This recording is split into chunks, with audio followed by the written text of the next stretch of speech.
Hello दोस्तों, कैसे हैं आप। आज मैं लेके आया हूँ आपके लिए एक नया एक्ट। भारतीय दंड संहिता 1860 था, उसको रिप्लेस करके 2023 में भारतीय न्याय संहिता 2023 जो आया है, तो उसके बारे में आज मैं आपको विस्तारपूर्वक समझाऊंगा। ये 2023 में पारित हो गया है भारतीय न्याय संहिता, जो रिप्लेस कर रहा है IPC 1860 को। तो भारतीय न्याय संहिता में क्या क्या प्रावधान किए गए हैं, IPC के किन धाराओं को, किन सेक्शंस को हटाया गया है, कौन से सेक्शंस नए जोड़े गए हैं, कौन से सेक्शन हैं इनको क्रम को आगे पीछे किया गया है, वो सारी चीज़ें हम इसमें विस्तारपूर्वक पढ़ेंगे। अगर मेरा वीडियो पसंद आता है तो प्लीज़ वीडियो को लाइक कीजिए और चैनल को सब्सक्राइब कीजिए, जिससे कि आगे आने वाले वीडियोज़ आपको मिलते रहेंगे।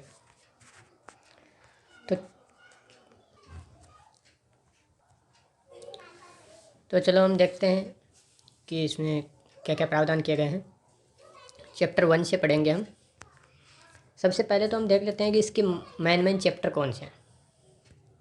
तो देखो, सबसे पहला चैप्टर 1 है प्रिलिमिनरी, प्रारंभिक। प्रिलिमिनरी में क्या दिया गया है आपको, इसकी 3 धाराएं हैं। संक्षिप्त नाम, प्रारंभ और उनका लागू होना। दूसरी है परिभाषाएं और तीसरी है साधारण स्पष्टीकरण और पद।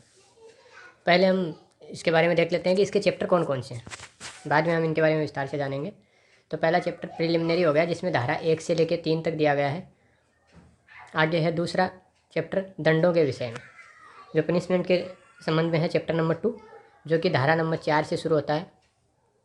धारा नंबर 4 से शुरू होता है और आगे चलता है धारा 13 तक। धारा 4 से लेके धारा 13 तक है दंडों के विषय में, चैप्टर नंबर 2। इसमें जो पनिशमेंट्स हैं उनके संबंध में प्रावधान किए गए हैं। इसके बाद अगला चैप्टर है चैप्टर थर्ड है साधारण अपवाद।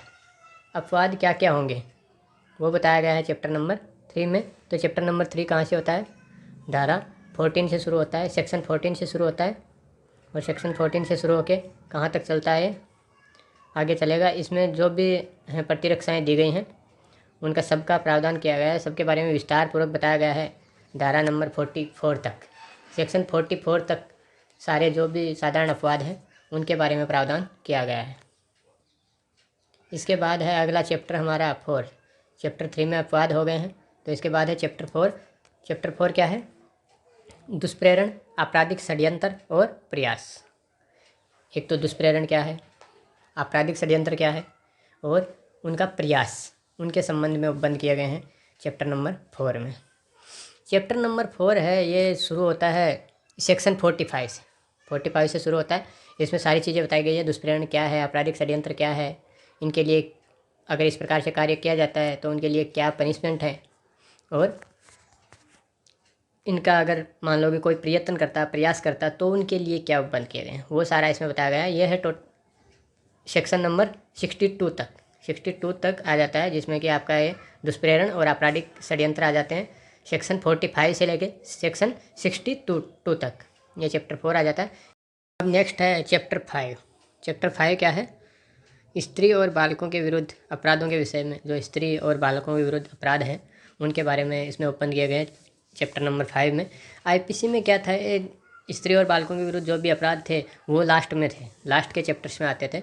तो इसमें भारतीय न्याय संहिता में ये आगे शुरुआत में ही रख दिए गए हैं कि स्त्री और बालकों के विरुद्ध जो अपराध होते हैं उनके विरुद्ध में उनके लिए क्या क्या उपबंध किए गए हैं, क्या सज़ा है, क्या उनकी डेफिनेशंस हैं, वो सारी इसमें बताई गई हैं। तो ये शुरू होगा सेक्शन 63 से लेके आगे हम देखते हैं ये कहाँ तक दिया गया है। तो इसमें अलग अलग दिए गए हैं कि स्त्रियों के विरुद्ध आपराधिक बल और हमले के विषय में, विवाह के संबंध में अगर कोई अपराध होता है तो गर्भपात आदि कारित करने के विषय में, या बालकों के विरुद्ध अपराधों के विषय में। इस प्रकार से टोटल है 97 तक, सेक्शन 97 तक स्त्री और बालकों के संबंध में जो अपराध हैं उनके बारे में उपबंध किए गए हैं, जिनमें चैप्टर 5 आ जाता है। अभी है चैप्टर नंबर 6। चैप्टर नंबर 6 है मानव शरीर पर प्रभाव डालने वाले अपराधों के विषय में। तो मानव शरीर पर जो प्रभाव डालने वाले हैं अपराध, उनके विषय में प्रावधान किए गए हैं चैप्टर नंबर 6 में। यानी इसमें आप कुल मिला के देखेंगे कि जो अपराध IPC में लास्ट में जिनके बारे में जिक्र किया था, जिनके उपबंध लास्ट में किए गए थे, इनको अंडर 100 में सेक्शन में इनको दे दिया गया है। अंडर 100 में इनकी व्यवस्था कर दी गई है। शुरुआत में ही इन अपराधों के बारे में दिया गया है, सज़ा का उपबंध किया गया है। सबसे पहले स्त्री और बच्चों के संबंध में, उसके बाद में मानव शरीर पर जो प्रभाव डालने वाले अपराध हैं उनके बारे में उपबंध किया गया है। तो इस प्रकार से यह है चैप्टर नंबर 6, जो कि होता है सेक्शन 98 से शुरू होता है। सेक्शन नंबर 98 से शुरू होकर आगे चलता है। इसमें अलग अलग दिए गए हैं, जैसे कि पहला दिया गया है जीवन के लिए संकटकारी अपराध हैं, जो चलेंगे सेक्शन नंबर 111 111 तक। उसके बाद में उपपत्ति के विषय में तो वो सेक्शन 112 से शुरू हो जाएंगे और आगे 123 तक चलेंगे। उसके बाद में है सदोष अवरोध और सदोष प्रतिरोध के विषय में। सदोष अवरोध और सदोष प्रतिरोध के विषय में दो हैं, 124 और 125। यह है सदोष अवरोध और सदोष प्रतिरोध, दोनों को एक एक धाराएँ दी गई हैं। उसके बाद में है आपराधिक बल और हमले के विषय में। आपराधिक बल और हमला के विषय में है 126 से 134 तक। इसके बाद में मानव शरीर से संबंधित और क्या अपराध हो सकता है, यह है अपहरण, व्यपहरण, दासत्व, बलात्सर्म, इनके बारे में। तो इसके बारे में व्यवस्थाएं की गई है सेक्शन नंबर 135 से लेके सेक्शन नंबर 144 तक। तो इस प्रकार से चैप्टर 6 जो है वो है मानव शरीर के विरुद्ध अपराधों के विषय में। मानव शरीर के विरुद्ध जो भी अपराध होंगे वो चैप्टर नंबर 6 में कवर किए जाएंगे, सेक्शन नंबर 144 तक। इसके बाद है चैप्टर नंबर 7, जैसा कि आईपीसी में था, मानव शरीर के बाद में राज्य के विरुद्ध जो कार्य थे उनके बारे में और जो और संपत्ति से संबंधित थे। तो इसमें राज्य के विरुद्ध जो कार्य थे आईपीसी में पहले दिया हुआ था। इसमें क्या किया गया है, शरीर के संबंध में जो अपराध है उनके बाद में राज्य के विरुद्ध अपराध जो है उनको रखा गया कि राज्य के विरुद्ध अपराधों के विषय में। तो राज्य के विरुद्ध अपराध क्या हो सकते हैं, यह है सेक्शन 145 से शुरू है। सेक्शन 145 से लेके 156 तक ये दिए गए हैं राज्य के संबंध में, राज्य के विरुद्ध जो अपराध हैं उनके विषय में। अब नेक्स्ट है एज यूजुअल आईपीसी की तरह ही चैप्टर 8। चैप्टर 8 क्या है, सेना, नौसेना और वायुसेना से संबंधित अपराधों के विषय में। जो भी है भारतीय सेना है, नौसेना है या फिर वायुसेना है, इनके संबंध में अपराधों के विषय में क्या प्रावधान किए गए हैं, तो यह है सेक्शन 157 से 166। आईपीसी में जो 10 धाराएँ दी गई थी सेम उसी की तरह इसमें भी 10 धाराएँ दी गई हैं। इनमें अंदर में हम पढ़ेंगे कि क्या क्या बदलाव किए गए हैं या नहीं किए गए हैं, और किए गए हैं तो किस प्रकार से बदलाव किए गए हैं, तो हम आगे अंदर में पढ़ेंगे। पहले हम इनका थ्रूली ओवरव्यू ले लेते हैं। इसके बाद है चैप्टर नंबर 9, निर्वाचन संबंधी अपराधों के विषय में। निर्वाचन के संबंध में जो भी कोई अपराध होंगे उनके विषय में, तो उनके विषय में क्या उत्पन्न किए गए हैं, ये किए गए हैं सेक्शन 167 से 175 तक। जो ये निर्वाचन वाला था आईपीसी में उसको पहले कर दिया गया है अभी, और पहले करके चैप्टर नंबर 9 में डाल दिया है सेक्शन 167 से लेके 175 तक। इसके बाद में है चैप्टर नंबर 10।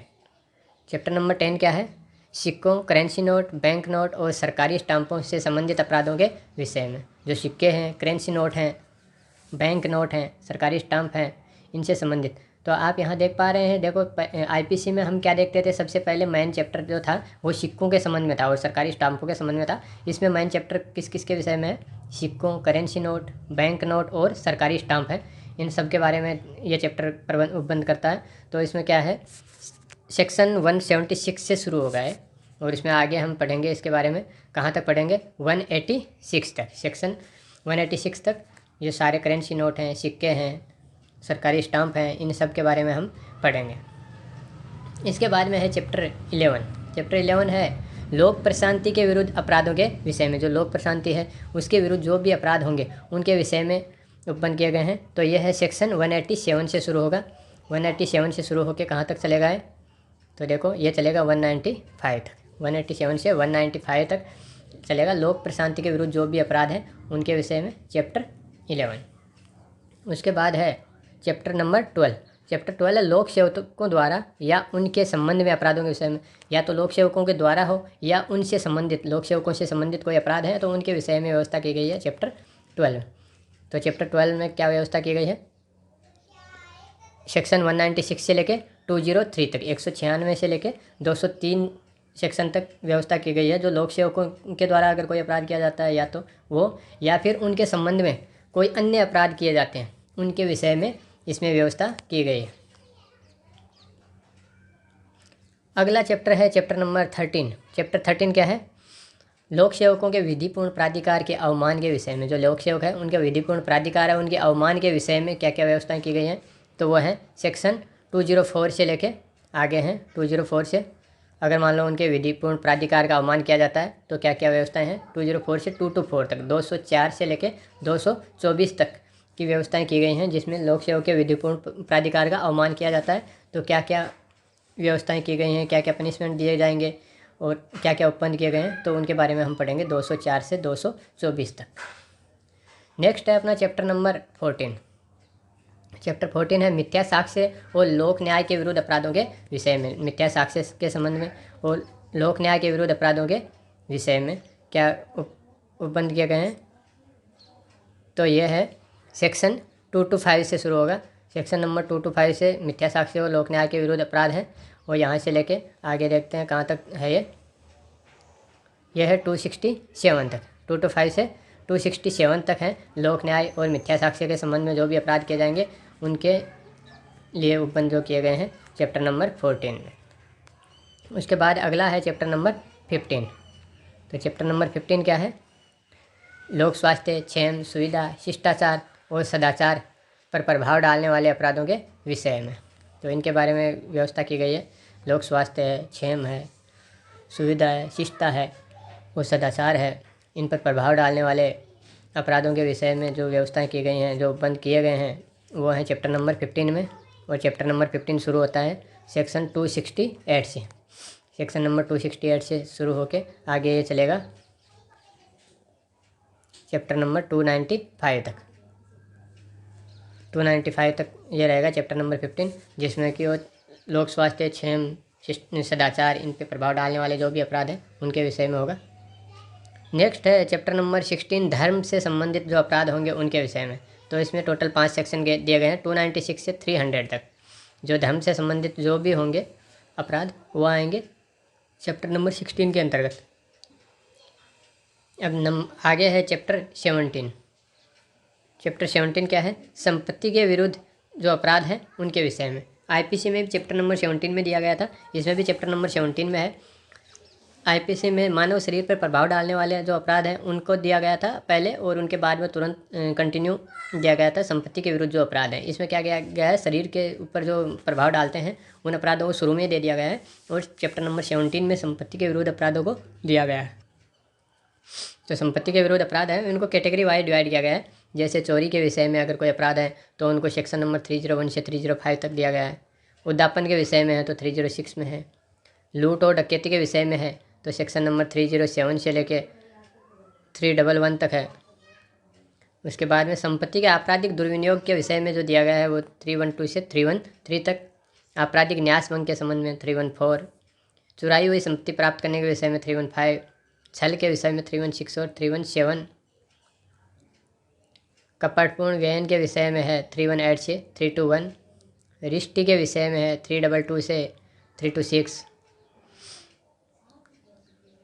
और आपराधिक अत्याचार के विषय में 327 से 332 तक किया गया है। आपराधिक अत्याचार के विषय में यह इसकी लास्ट कैटेगरी है संपत्ति के संबंध में। 327 से 332 आपराधिक अत्याचार के विषय में जो भी अपराध होंगे वो आएंगे इसमें। तो ये हो गया चैप्टर 17। इसके बाद है चैप्टर 18। चैप्टर 18 क्या है, दस्तावेज और संपत्ति चिन्ह से संबंधी अपराध हैं उनके संबंध में जो भी उत्पन्न किए गए हैं वो आएंगे। तो संपत्ति दस्तावेज और संपत्ति चिन्ह के संबंध में क्या क्या होंगे, 333 से लेके आगे इसमें व्यवस्था की गई है। पहले संपत्ति से संबंधित हैं, दस्तावेजों से संबंधित हैं, उसके बाद में संपत्ति चिन्ह हैं उनके विषय में है। टोटल 348 तक है। 348 तक इसके बारे में व्यवस्था की गई है, इसके बारे में उपबंध किए गए। अगला है चैप्टर नंबर 19। चैप्टर नंबर 19 है आपराधिक अभित्रास, अपमान और क्षोभ के विषय में। तो इसके विषय में क्या उपबंध किए गए हैं, तो ये उपबंध किए गए हैं सेक्शन 349 से आगे बताए गए हैं कि इसमें क्या क्या होगा, क्या क्या व्यवस्थाएं की गई हैं। तो 349 से 353 तक आपराधिक अभित्रास के बारे में है। उसके बाद में 354 है मानहानि के बारे में, और लास्ट है इसका असहाय व्यक्ति की परिचर्या करने की और उसकी आवश्यकताओं की पूर्ति करने की सुविधा के भंग के विषय में है 355, और लास्ट है 356 है निरसन और व्यावर्ती। यह है इसका 356। तो इस प्रकार हमने देखा कि इसमें टोटल सेक्शन बहुत ही कम कर दिए गए हैं। उसमें 511 थे आईपीसी में, और भारतीय न्याय संहिता में केवल 356 सेक्शन हैं, और इसके चैप्टर भी कम कर दिए गए हैं। टोटल 19 चैप्टर ही रह गए हैं। तो इन 19 चैप्टर में ही सारा आईपीसी को जो रिलेवेंट हैं, जो रिलेवेंट सेक्शंस हैं, जो रिलेवेंट उपबंध होने चाहिए इसमें, वो सारे टोटल 19 सेक्शन में डिवाइड किए गए हैं, और टोटल 19 चैप्टर में डिवाइड किए गए हैं, और टोटल सेक्शन हो गए हैं 356। तो अब हम इनके बारे में विस्तार से पढ़ेंगे कि सेक्शन में, किस चैप्टर में क्या क्या सेक्शन दिए गए हैं और उस सेक्शन में क्या क्या उपबंध किए गए हैं। तो इनके बारे में हम एक बार विस्तार से पढ़ेंगे। तो चलो देखते हैं। पहला चैप्टर है प्रारंभिक, प्रीलिमिनरी। जैसा कि हम सारी संहिताओं में, सारे एक्ट में, सब में हम पढ़ते हैं कि प्रीलिमिनरी होता है, जिसके में उसका संक्षिप्त नाम होता है, प्रारंभ होता है और लागू होना होता है। तो क्या है, इसका भी पहला सेक्शन है संक्षिप्त नाम, प्रारंभ और उसका लागू होना। और दूसरा होता है परिभाषाएं। जो परिभाषाएं इस भारतीय न्याय संहिता में जो काम में ली गई हैं, जो शब्द काम में लिए गए हैं, जो पद काम में लिए गए हैं, उनकी परिभाषाएं दी गई हैं सेक्शन 2 में। और सेक्शन 3 है साधारण स्पष्टीकरण और पद। जो साधारण स्पष्टीकरण है वो और पद है, उनका उपबंध किया गया है सेक्शन नंबर 3 में। तो इस प्रकार से चैप्टर 1 में केवल 3 ही धाराएं हैं। पहली है संक्षिप्त नाम, प्रारंभ और उनका लागू होना। दूसरी है परिभाषाएं, और थर्ड है साधारण स्पष्टीकरण और पद। इनके बारे में हम पढ़ेंगे चैप्टर नंबर 1 में। इसके बाद में आगे हम देखते हैं, आगे बढ़ते हैं। तो दूसरा चैप्टर नंबर 2 आता है दंडों के विषय में, जो पनिशमेंट है उनके विषय में है। तो पनिशमेंट के विषय में कौन कौन सी धाराएं हैं? तो धारा 4 से लेकर धारा 13 तक, 4 से लेकर 13 तक इसकी व्यवस्था की गई है। सेक्शन 4 से 13 में उपबंध किए गए हैं जो दंडों के विषय में होंगे। तो पहला देखो, इसमें सेक्शन नंबर 4 है, वो है दंड, पनिशमेंट।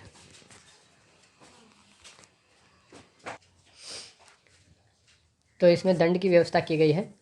उसके बाद में है अपना सेक्शन नंबर 5। सेक्शन 5 क्या, मृत्यु दंडादेश या आजीवन दंडादेश का लघुकरण। जो मृत्यु दंड दिया जाता है या फिर आजीवन कारावास दिया जाता है, उसका लघुकरण सेक्शन 4 में हम पढ़ेंगे। दंड कौन कौन से होंगे, किस प्रकार के दंड होंगे, किस प्रकार से दंड दिए जा सकते हैं, वो पढ़ेंगे। और सेक्शन 5 में जो मृत्यु दंडादेश दिया गया है या फिर आजीवन कारावास दिया गया है, तो उनका लघुकरण किस प्रकार से किया जा सकेगा, उनको कम कैसे करवाया जा सकेगा, वो पढ़ेंगे। नेक्स्ट है सेक्शन 6 है दंडावधियों की विधि, भिन्ने।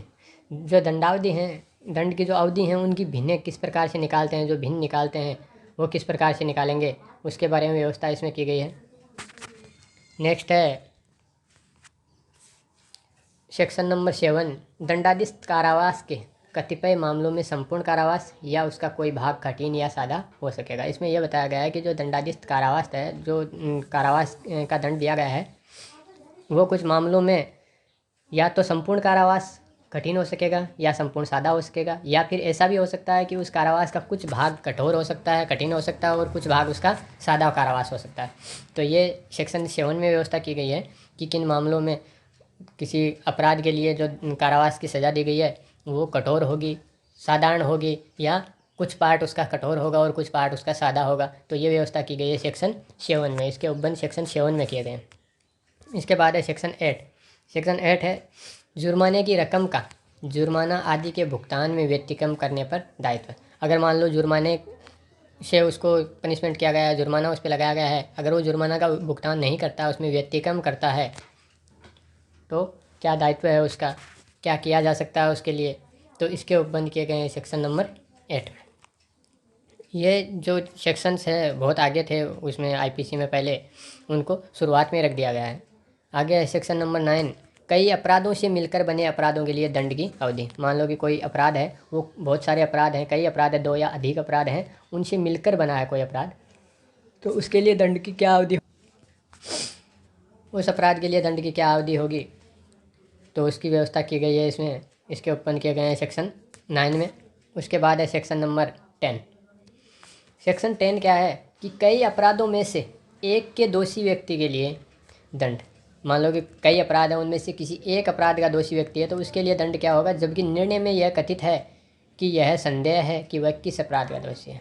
मान लो कि कोई अपराध है, कई अपराध हैं, उनमें से किसी एक का दोषी व्यक्ति है, उसके लिए क्या दंड होगा, जबकि निर्णय में ये कहा गया कि इस व्यक्ति के बारे में ये संदेह है कि वो किस अपराध का दोषी है, उसके बारे में फिक्स नहीं हुआ है, उसके ऊपर डाउट है कि वो किस अपराध का दोषी है, तो उसको क्या सज़ा दी जाएगी, किस दंड के संबंध में उसको अपराधी माना जाएगा और किस दंड से संबंधित उसको सज़ा दी जाएगी। तो यह है सेक्शन 10 में। इसके बाद है सेक्शन 11 है एकांत परिरोध। एकांत परिरोध क्या है, किस प्रकार से एकांत परिरोध दिया जा सकता है, ये सेक्शन 11 में बताया गया। और सेक्शन 12 में बताया गया कि एकांत परिरोध की अवधि क्या होगी, एकांत परिरोध कितने समय तक के लिए दिया जा सकता है, ये होगा सेक्शन 12 में। और लास्ट है चैप्टर 2 का सेक्शन नंबर 13, पूर्व दोष सिद्धि के पश्चात कतिपय अपराधों के लिए वर्धित दंड। जो पूर्व दोष सिद्धि हो जाती है तो उसके पश्चात जो कुछ अपराध हैं उनके लिए वर्धित दंड क्या व्यवस्था की गई है कि अगर मान लो कोई व्यक्ति अपराध कर देता है और उसकी यह दोष सिद्धि साबित होने से पहले की भी कोई पूर्वत की पहले की कोई दोष सिद्धि भी साबित हो जाती है, अगर पहले का भी वो दोषी है किसी अपराध में, तो किस प्रकार से दंड वर्धित किया जाएगा, किस प्रकार से वो दंड को बढ़ा दिया जाएगा, वो इसमें व्यवस्था की गई है। तो इस प्रकार हमारा चैप्टर नंबर 2 कंप्लीट हो जाएगा जो दंडों के विषय में है, सेक्शन नंबर 4 से 13 तक। अब अगला है चैप्टर नंबर 3। चैप्टर 3 है साधारण अपवाद के संबंध में। साधारण अपवाद क्या क्या साधारण अपवाद होंगे, इनके बारे में किन किन धाराओं में उत्पन्न किए गए हैं, तो हम देखते हैं। ये धारा 14 से शुरू होता है, धारा नंबर 14 से साधारण अपवाद बताए गए हैं। तो धारा 14 है विधि द्वारा आबद्ध या तथ्य की भूल के कारण अपने आप को विधि द्वारा आबद्ध होने का विश्वास करने वाले व्यक्ति द्वारा किया गया कार्य। या तो कोई व्यक्ति है जो विधि द्वारा अपने आप को आबद्ध समझ के करता है, या फिर तथ्य की भूल के कारण अपने आप को विधि द्वारा आबद्ध होने का विश्वास करता है। ऐसे व्यक्ति द्वारा अगर कोई कार्य किया जाता है तो उसके संबंध में जो उत्पन्न किए गए हैं वो हैं सेक्शन नंबर 14 में। सेक्शन नंबर 15 है न्यायिकता कार्य करने हेतु न्यायाधीश का कार्य। जो न्यायिकता कार्य करना है उसके लिए न्यायाधीश के क्या कार्य होंगे उसके संबंध में। धारा नंबर 16 है न्यायालय के निर्णय या आदेश के अनुसरण में किया गया कार्य। अगर कोई न्यायालय है उसके निर्णय या फिर उसके आदेश के अनुसरण में अगर कोई कार्य किया गया है तो वो। सेक्शन नंबर 17 है विधि द्वारा न्यायानुमत या तथ्य की भूल के कारण अपने आप को विधि द्वारा न्यायानुमत होने का विश्वास करने वाले व्यक्ति द्वारा किया गया कार्य। देखो सेक्शन नंबर 14 और 17 इसमें एक ही डिफरेंस है केवल। पहले में 14 में क्या है, विधि द्वारा आबद्ध है या फिर तथ्य की भूल के कारण अपने आप को विधि द्वारा आबद्ध होने का विश्वास कर रहा है। और 17 में क्या है, विधि द्वारा न्यायानुमत है या फिर तथ्य की भूल के कारण अपने आप को विधि द्वारा न्यायानुमत समझ रहा है। तो उनके द्वारा किए गए कार्य हैं तो वो क्षम्य हैं। कहाँ तक क्षम्य है वो इसमें बताया गया है, सेक्शन 14 एंड 17। अगला है सेक्शन नंबर 18 विधिपूर्ण कार्य करने में दुर्घटना। अगर कोई विधिपूर्ण कार्य कर रहा है और कार्य करते हुए अगर कोई दुर्घटना हो जाती है तो उसके संबंध में क्या क्या उत्पन्न किए गए हैं तो आएंगे सेक्शन नंबर 18 में। अब आगे है सेक्शन नंबर 19। सेक्शन 19 है कार्य जिससे अपहानि कारित होना संभव है। ऐसे कार्य जिनसे कि अपहानि होने की संभावना है किंतु जो आपराधिक आशय के बिना और अन्य अपहानि के निवारण के लिए किया गया हो। ऐसा कोई कार्य जिससे अपहानि कारित होना तो संभव है किंतु जो आपराधिक आशय के बिना किया गया हो, यानी कि उसमें कोई आपराधिक आशय नहीं हो और अन्य अपहानि कोई दूसरी अपहानि है उसके निवारण के लिए किया गया कार्य हो, तो वो इसमें आएगा। इसमें एक्सेप्शन किस में होगा, सेक्शन नंबर 19 में। सेक्शन नंबर 20 7 वर्ष से कम आयु के शिशु का कार्य। जो 7 वर्ष से कम आयु का कोई बालक है तो उसके कार्य अगर होंगे तो आएंगे सेक्शन नंबर 20 में। उसके बाद है सेक्शन 21 क्या है, 7 वर्ष से ऊपर किंतु 12 वर्ष से कम आयु के अपरिपक्व समझ के शिशु का कार्य। सेक्शन 20 में बताया गया जो 7 वर्ष से कम आयु के कोई शिशु हैं उनके कार्य, और 21 में बताया गया है 7 वर्ष से ऊपर के होंगे लेकिन 12 वर्ष से कम आयु के होने चाहिए। लेकिन वो क्या होनी चाहिए, साथ में एक वर्ड और दिया गया है अपरिपक्व समझ के। अगर वो उसकी समझ है, परिपक्व है समझ, तो वो इसमें नहीं आएगा। लेकिन जो अपरिपक्व समझ का कोई बालक है तो वो इस कैटेगरी में आएगा एक्सेप्शन 21 में, सेक्शन नंबर 21 में। आगे है सेक्शन 22। सेक्शन 22 है मानसिक रुग्णता वाले व्यक्ति का कार्य। जो मानसिक रुग्णता वाले, मानसिक रूप से जो बीमार व्यक्ति है उसके कार्य आएंगे सेक्शन नंबर 22 में। आगे सेक्शन नंबर 23 ऐसे व्यक्ति का कार्य जो अपनी इच्छा के विरुद्ध मत्ता में होने के कारण निर्णय पर पहुंचने में असमर्थ है। कि ऐसा व्यक्ति जो अपनी इच्छा के विरुद्ध मत्ता में है जो व्यक्ति अपनी इच्छा के विरुद्ध मत्ता में है तो इसके कारण निर्णय पे पहुंचने में वो असमर्थ है, तो उस व्यक्ति के कार्य क्या होंगे, तो आएगा इसमें सेक्शन नंबर 23 में। 24 नंबर सेक्शन है कि किसी व्यक्ति द्वारा जो मत्ता में है किया गया अपराध जिसमें उसके विशेष आशय या ज्ञान का होना अपेक्षित है। देखो 23 में क्या है कि अपनी इच्छा के विरुद्ध मत्ता में है कोई व्यक्ति और उस जिसके कारण वो निर्णय तक नहीं पहुंच सकता है, निर्णय तक पहुंचने में असमर्थ है और उसने कोई अपराध कर दिया है, तो वो आएगा 23 में। 24 में इच्छा के विरुद्ध कहीं नहीं लिखा हुआ है, यह है मत्ता में है कोई व्यक्ति लेकिन जो अपराध किया गया है उसमें विशेष आशय और ज्ञान का होना अपेक्षित है। उसमें जो भी अपराध किया गया है उसमें विशेष आशय होना चाहिए या फिर विशेष ज्ञान होना जरूरी है, तो वो आएगा इसमें सेक्शन नंबर 24 में। सेक्शन 25 है सम्मति से किया गया कार्य जिससे मृत्यु या घोर उपत्ति कारित करने का आशय न हो। कोई सम्मति से अगर कोई कार्य किया जाता है जिसमें क्या आशय नहीं हो, न तो उसकी मृत्यु करने का आशय हो या फिर उसको कोई घोर उपत्ति करने का कोई आशय हो और न ही उसकी संभाव्यता का ज्ञान हो। अगर सम्मति से कोई इस प्रकार का कार्य किया जाता है जिसमें न तो मृत्यु या घोर उपत्ति का कोई आशय हो और न ही उसको इस प्रकार की संभावना का ज्ञान है कि ऐसा कार्य करने से मृत्यु या घोर उपत्ति हो सकती है, तो वो आएगा सेक्शन नंबर 25 में। आगे सेक्शन 26 किसी व्यक्ति के फायदे के लिए सम्मति से सद्भावपूर्वक किया गया कार्य जिससे मृत्यु कारित करने का आशय नहीं हो।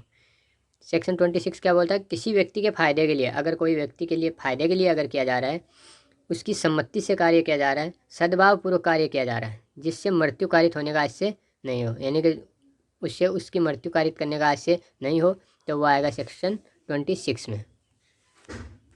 आगे है सेक्शन 27। सेक्शन 27 है संरक्षक द्वारा या उसकी सम्मति से शिशु या उन्मत्त व्यक्ति के फायदे के लिए सद्भावपूर्वक किया गया कार्य, या तो संरक्षक द्वारा या फिर उसकी सम्मति से, जो संरक्षक है उसकी सम्मति से, किसके लिए, शिशु, जो शिशु की कैटेगरी में आ रहा है वो, या फिर उन्मत्त व्यक्ति जो मेंटली फिट नहीं है उस व्यक्ति के फायदे के लिए जो सद्भावपूर्वक अगर कोई कार्य किया जाता है तो वो आएगा सेक्शन 27 में। अगला है सेक्शन 28। सेक्शन 28 है सम्मति जिसके संबंध में यह ज्ञात हो कि वह भय या भ्रम के अधीन दी गई है। इस प्रकार की कोई सम्मति है जिसके बारे में यह ज्ञान हो, जिसके बारे में ये ज्ञात हो कि वो भय में दी गई है या फिर भ्रम के अधीन दी गई है, तो वो आएगी सेक्शन 28 में। अगला है सेक्शन 29। ऐसे कार्यों का अपवर्जन जो कार्य अफवानी के बिना भी स्वतः अपराध है। ऐसे कार्यों का अपवर्जन, उन कार्यों का अपवर्जन जो कारित अफवानी के बिना, मतलब जो कार्य अफवानी किए बिना ही स्वतः ही अपराध है, तो उनका अपवर्जन। सेक्शन 30। सेक्शन 30 है सम्मति के बिना किसी व्यक्ति के फायदे के लिए सद्भावपूर्वक किया गया कार्य, यानी कि किसी व्यक्ति की सम्मति लेके, हम ऊपर पढ़े के सेक्शंस में पढ़ा है कि सम्मति ले लिया उसके बाद में अगर कोई कार्य किया जाता है, लेकिन 30 में व्यवस्था की गई है, इस प्रकार के उपबंध हैं कि सम्मति नहीं ले पाए हम और बिना सम्मति के उस व्यक्ति के फायदे के लिए अगर हम सद्भावपूर्वक कोई कार्य करते हैं तो आएगा कैटेगरी इसमें सेक्शन 30 में। नेक्स्ट है सेक्शन 31 सद्भावपूर्वक दी गई संसूचना। अगर कोई सद्भावपूर्वक कोई संसूचना देता है तो वो इस कैटेगरी में एक्सेप्शन में आएगी सेक्शन 31 में। इसके बाद है सेक्शन 32। 32 क्या है, वह कार्य जिसको करने के लिए कोई व्यक्ति धमकियों द्वारा विवश किया जाता है। अगर मान लो कोई व्यक्ति है जिसको धमकी देके उसको विवश करके कोई कार्य करवाया जाता है तो वो इस एक्सेप्शन में आएगा सेक्शन 32 में। और लास्ट इसका एक्सेप्शन है 33 तुच्छ अफवानी कारित करने वाले कार्य, यानी कि छोटी मोटा कोई अफवानी कोई नुकसान कारित करने वाले जो कार्य हैं तो वो भी एक्सेप्शन में आ जाएंगे। जैसे किसी ने किसी का पेंसिल चुरा लिया, इस प्रकार के कोई छोटे मोटे कार्य हैं, छोटे मोटे अपराध हैं, वो इस कैटेगरी में आएंगे सेक्शन 33 में। अब आगे है सेक्शन नंबर 34 से जो है प्राइवेट प्रतिरक्षा के अधिकार के लिए, जो प्राइवेट प्रतिरक्षा है उसके अधिकार के लिए जो भी व्यवस्था की गई है, जो बंद किए गए हैं, तो वो आएंगे सेक्शन नंबर 34 से लेकर 44 तक। 34 से 44 तक जो आदमी की प्राइवेट प्रतिरक्षा के संबंध में उपबंध किए गए। तो 34 प्राइवेट प्रतिरक्षा में की गई बातें, जो प्राइवेट प्रतिरक्षा है उसके संबंध में क्या क्या बातें इस अधिनियम में की गई हैं, इस संहिता में क्या क्या बातें की गई हैं, वो 35 है शरीर तथा संपत्ति की प्राइवेट प्रतिरक्षा का अधिकार। व्यक्ति को दो प्राइवेट प्रतिरक्षाएं मिलती हैं, पहली है शरीर से संबंधित और दूसरी है संपत्ति से संबंधित। तो शरीर और संपत्ति की प्राइवेट प्रतिरक्षा का अधिकार किसको प्राप्त है और किसके खिलाफ प्राप्त है, किससे प्राप्त है, वो सारे उपबंध किए गए हैं सेक्शन नंबर 35। नेक्स्ट है सेक्शन 36 ऐसे व्यक्ति के कार्य के विरुद्ध प्राइवेट प्रतिरक्षा का अधिकार जो मानसिक रूप से रुग्ण है, जो मेंटली डिस्टर्ब है, जो व्यक्ति मानसिक रूप से बीमार है, अगर वो कोई कार्य करता है तो उसके कार्य के खिलाफ कब हमें प्राइवेट प्रतिरक्षा का अधिकार होगा और कब नहीं होगा, तो वो बंद किए गए हैं सेक्शन 36 में। नेक्स्ट है सेक्शन 37, कार्य जिनके विरुद्ध प्राइवेट प्रतिरक्षा का अधिकार नहीं है। 37 में वो कार्य बताए गए हैं जिनके विरुद्ध कोई प्राइवेट प्रतिरक्षा का अधिकार नहीं होगा, आप उसके विरुद्ध, उस कार्य के विरुद्ध प्राइवेट प्रतिरक्षा के अधिकार का उपयोग नहीं कर सकते, तो आएगा सेक्शन 37 में। नेक्स्ट है सेक्शन 38। सेक्शन 38 है शरीर की प्राइवेट प्रतिरक्षा के अधिकार का विस्तार मृत्यु कारित करने पर कब होता है। यानी कि जो शरीर की प्राइवेट प्रतिरक्षा है उसका अधिकार का विस्तार सामने वाले जो है, जो अपराध कर रहा है, उसकी मृत्यु कारित कब कर सकता है। तो इस प्रकार का आपको प्राइवेट प्रतिरक्षा का अधिकार कब प्राप्त है, तो इसके बारे में ओपन किए गए हैं सेक्शन नंबर 38 में। 39 है कब ऐसे अधिकार का विस्तार मृत्यु से भिन्न कोई हानि कारित करने तक होता है। जो 38 में बताया गया है कि कब आप किसी की मृत्यु, हत्या भी कर सकते हो जब आप अगर प्राइवेट प्रतिरक्षा के अधिकार का आप प्रयोग कर रहे हो। और सेक्शन 39 में बताया गया कि आप हत्या नहीं कर सकते हो, उसको मार नहीं सकते हो, लेकिन मारने के अलावा और कोई भी आप हानि कारित कर सकते हो उसको, तो वो आएगा सेक्शन 39 में। अगला है सेक्शन 40 है शरीर की प्राइवेट प्रतिरक्षा के अधिकार का प्रारंभ और बना रहना। आपके पास प्राइवेट प्रतिरक्षा का अधिकार कब आएगा, कब आप प्राइवेट प्रतिरक्षा के अधिकार का यूज कर सकेंगे, उसका प्रारंभ कब होगा, कब से आपको प्राइवेट प्रतिरक्षा का अधिकार मिल जाएगा और कब तक वो बना रहेगा। ऐसा तो है नहीं कि आपके पास हमेशा ही प्राइवेट प्रतिरक्षा का अधिकार रहता है, उसका टाइम लिमिट होता है कि वो कब से शुरू होता है और कब ख़त्म हो जाता है, कब से कब तक आपके पास प्राइवेट प्रतिरक्षा का अधिकार बना रहेगा। तो ये आएगा इसमें सेक्शन नंबर 40 में। अगला है सेक्शन 41। ये ऊपर हमने तीन जो सेक्शन पढ़े 38, 39 और 40, ये है शरीर की प्राइवेट प्रतिरक्षा। अब पढ़ेंगे हम संपत्ति की प्राइवेट प्रतिरक्षा। तो 41 है कब संपत्ति की प्राइवेट प्रतिरक्षा के अधिकार का विस्तार मृत्यु कारित करने तक होता है। जैसा कि 38 में हमने पढ़ा था कि शरीर की प्राइवेट प्रतिरक्षा करने में हम कब मृत्यु कारित कर सकते हैं, और 41 में सेम है कब हम संपत्ति की प्राइवेट प्रतिरक्षा के अधिकार का प्रयोग करते हुए मृत्यु कारित कर सकते हैं। तो इसके ओपन किया गया। अब है अगला सेक्शन 42 जो कि 39 की तरह है कि कब हम संपत्ति की जो प्राइवेट प्रतिरक्षा है उसको करते हुए मृत्यु से भिन्न कोई अन्य अपमान कारित कर सकते हैं। यानी कि जो 39 था उसमें बताया गया था कि कब इसके विस्तार का दूसरे अपराध तक हो सकता है मृत्यु से भिन्न, किसकी प्राइवेट प्रतिरक्षा करते हुए, शरीर की प्राइवेट प्रतिरक्षा करते हुए। और इसमें 42 में है संपत्ति की प्राइवेट प्रतिरक्षा करते हुए हम कब उसकी मृत्यु से भिन्न कोई अन्य हानि कारित कर सकते हैं। और 43 में है सेम 40 की तरह, 40 में है कि शरीर की प्राइवेट प्रतिरक्षा के अधिकार कब प्रारंभ होता है, कब तक बना रहता है। सेम 43 में भी है कि संपत्ति की जो प्राइवेट प्रतिरक्षा है उसका अधिकार का प्रारंभ कब होता है और कब तक बना रहता है, कब जो संपत्ति है उसकी प्राइवेट प्रतिरक्षा अधिकार हमें मिल जाता है, कब तक वो बना रहता है और कब वो ख़त्म हो जाता है। वो सारे ओपन इसमें 43 में किए गए। और नेक्स्ट है लास्ट इस चैप्टर की धारा 44, घातक हमले के विरुद्ध प्राइवेट प्रतिरक्षा का अधिकार जबकि निर्दोष व्यक्ति को अपहानि होने की जोखिम है। अगर मान लो किसी के ऊपर कोई घातक हमला हो गया है और उसमें आपको प्राइवेट प्रतिरक्षा का क्या अधिकार होगा, जबकि निर्दोष व्यक्ति को अपहानि होने की संभावना है। यानी कि अगर आप प्राइवेट प्रतिरक्षा के अधिकार का उपयोग करोगे तो किसी निर्दोष व्यक्ति की अपहानि होने की उसमें संभावना है। तो उस स्थिति में आपको प्राइवेट प्रतिरक्षा का अधिकार किस लिमिट तक दिया गया है, किस सीमा तक आप प्राइवेट प्रतिरक्षा के अधिकार का उपयोग कर सकते हैं, तो वो दिया गया है इसमें। तो ये अपवाद हो गए सेक्शन 44 तक। आगे हम पढ़ेंगे चैप्टर नंबर 4। चैप्टर 4 है दुष्प्रेरण, आपराधिक षड्यंत्र और प्रयास के विषय में। जो कोशिश करता है किसी दुष्प्रेरण या आपराधिक षड्यंत्र के, उनके विषय में, या फिर आपराधिक षड्यंत्र करता है या फिर दुष्प्रेरण करता है, तो उनके विषय में क्या क्या उपबंध किए गए हैं। तो सेक्शन 45 है किसी बात का दुष्प्रेरण, कि दुष्प्रेरण होता क्या है, क्या चीज़ है दुष्प्रेरण, दुष्प्रेरण में क्या होता है, वो सारी बातें इसमें बताई गई हैं किसी बात का दुष्प्रेरण। सेक्शन 46 है दुष्प्रेरक, दुष्प्रेरण जो कार्य है और दुष्प्रेरक कोई व्यक्ति है जो कि दुष्प्रेरण का कार्य करता है। तो दुष्प्रेरक कौन हो सकता है, कौन कौन दुष्प्रेरक की परिभाषा में आते हैं, तो वो सेक्शन नंबर 46 में बताया है। सेक्शन 47 है भारत से बाहर के अपराधों का भारत में दुष्प्रेरण। यानी कि जो भारत की सीमा के बाहर कोई अपराध होना है और उनका दुष्प्रेरण भारत की सीमा के भीतर किया जा रहा है, तो उनके संबंध में क्या क्या उपबंध किए गए हैं वो है सेक्शन 47 में। 48 है भारत में अपराधों का, भारत में दुष्प्रेरण। 47 में था भारत के बाहर के अपराध हैं और उनका भारत में दुष्प्रेरण हो रहा है, और 48 है भारत में ही अपराध होना है और उनका भारत में ही दुष्प्रेरण हो रहा है, बाहर नहीं हो रहा है, तो वो आएगा 48 में। अगला 49। तो 49 क्या है, दुष्प्रेरण का दंड। जो दुष्प्रेरण है उसके लिए पनिशमेंट क्या है, क्या सज़ा है, यदि दुष्प्रेरित कार्य उसके परिणाम स्वरूप किया जाए।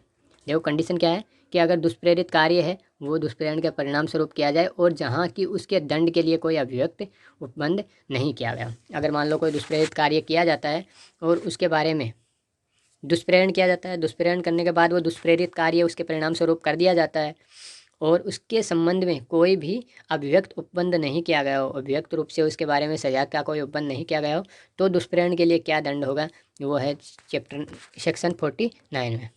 नेक्स्ट है सेक्शन 50। दुष्प्रेरण का दंड, यदि दुष्प्रेरित व्यक्ति दुष्प्रेरक के आशय से भिन्न आशय से कार्य करता है। यानी दुष्प्रेरण का तब दंड क्या होगा, जब जो दुष्प्रेरित व्यक्ति है, जिस व्यक्ति को दुष्प्रेरित किया गया है, वो दुष्प्रेरक के आशय से कार्य नहीं करता है, वो किसी भिन्न आशय से कार्य करता है, तब दुष्प्रेरण के लिए दुष्प्रेरक को क्या दंड मिलेगा, तो वो आएगा सेक्शन नंबर 50 में। नेक्स्ट है सेक्शन 51। दुष्प्रेरक का दायित्व है, जब एक कार्य का दुष्प्रेरण किया गया है और उससे भिन्न कार्य किया गया है। दुष्प्रेरक का क्या दायित्व होगा, जब एक कार्य का जो दुष्प्रेरण किया गया और उससे भिन्न कार्य किया गया है। अगर मान लो कि किसी दुष्प्रेरक ने किसी कार्य के लिए दुष्प्रेरित किया लेकिन उससे भिन्न कोई कार्य किया जाता है, तब दुष्प्रेरक का क्या दायित्व होता है। नेक्स्ट है 52 है दुष्प्रेरक कब दुष्प्रेरित कार्य के लिए और किए गए कार्य के लिए आकलित दंड से दंडनीय है। यानी कि दुष्प्रेरक जो है वो कब, जो दुष्प्रेरित कार्य किया गया उसके लिए और किए गए कार्य के लिए, अगर मान लो किसी कार्य के लिए दुष्प्रेरित किया और कोई दूसरा कार्य किया गया, कब उनके आकलित दंड से दंडनीय होगा, इसके बारे में जो व्यवस्था की गई है, उपबंध किए गए हैं, वो किए गए हैं सेक्शन नंबर 52 में। नेक्स्ट है सेक्शन 53। सेक्शन 53 है दुष्प्रेरित कार्य से कारित उस प्रभाव के लिए, जो दुष्प्रेरित कार्य है उससे कारित उस प्रभाव के लिए दुष्प्रेरक का दायित्व है, जो दुष्प्रेरक द्वारा आश्रित से भिन्न हो। दुष्प्रेरित कार्य से जो कारित प्रभाव है उसके लिए दुष्प्रेरक का क्या दायित्व होगा, जो कि दुष्प्रेरक द्वारा आश्रित, जो दुष्प्रेरक द्वारा जो आश्रित है उससे भिन्न हो, तो उसका उपबंध किया गया है सेक्शन 53 में। नेक्स्ट है सेक्शन 54। सेक्शन 54 क्या है, अपराध किए जाते समय दुष्प्रेरक की उपस्थिति। जो अपराध है उसको किए जाते समय दुष्प्रेरक की उपस्थिति कहाँ है, कहाँ उपस्थित है दुष्प्रेरक, तो उसके संबंध में व्यवस्था की गई है, उसके संबंध में उपबंध किए गए हैं सेक्शन 54 में। नेक्स्ट है सेक्शन 55। मृत्यु या आजीवन कारावास से दंडनीय अपराध का दुष्प्रेरण। अगर मान लो कोई व्यक्ति कोई मृत्यु या फिर आजीवन कारावास से दंडनीय अगर कोई अपराध है उसका दुष्प्रेरण करता है, तो उसके संबंध में क्या उपबंध किए गए हैं।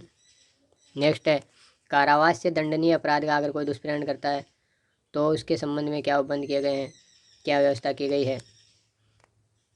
नेक्स्ट है लोक साधारण द्वारा या 10 से अधिक व्यक्तियों द्वारा अपराध किए जाने का दुष्प्रेरण, या तो आम जनता द्वारा या फिर 10 या उससे अधिक, 10 से अधिक व्यक्तियों द्वारा अगर कोई मान लो अपराध किए जाने का दुष्प्रेरण करता है तो उसके लिए क्या सज़ा की व्यवस्था की गई है, वो आएगा सेक्शन 57 में।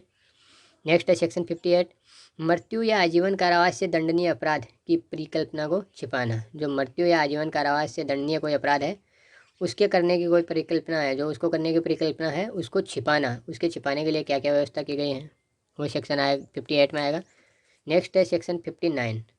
59 में क्या आएगा कि किसी ऐसे अपराध के किए जाने की परिकल्पना का लोक सेवक द्वारा छुपाया जाना जिसका निवारण करना उसका कर्तव्य है। यानी कि कोई ऐसा अपराध है जिसके किए जाने की परिकल्पना है, उसको लोक सेवक अगर छुपाता है, जिसका निवारण करना उसका कर्तव्य है, लोक सेवक का कर्तव्य है उस अपराध का निवारण करना, और उसकी परिकल्पना को अगर वो छुपाता है तो उसके संबंध में क्या उपबंध किए गए हैं।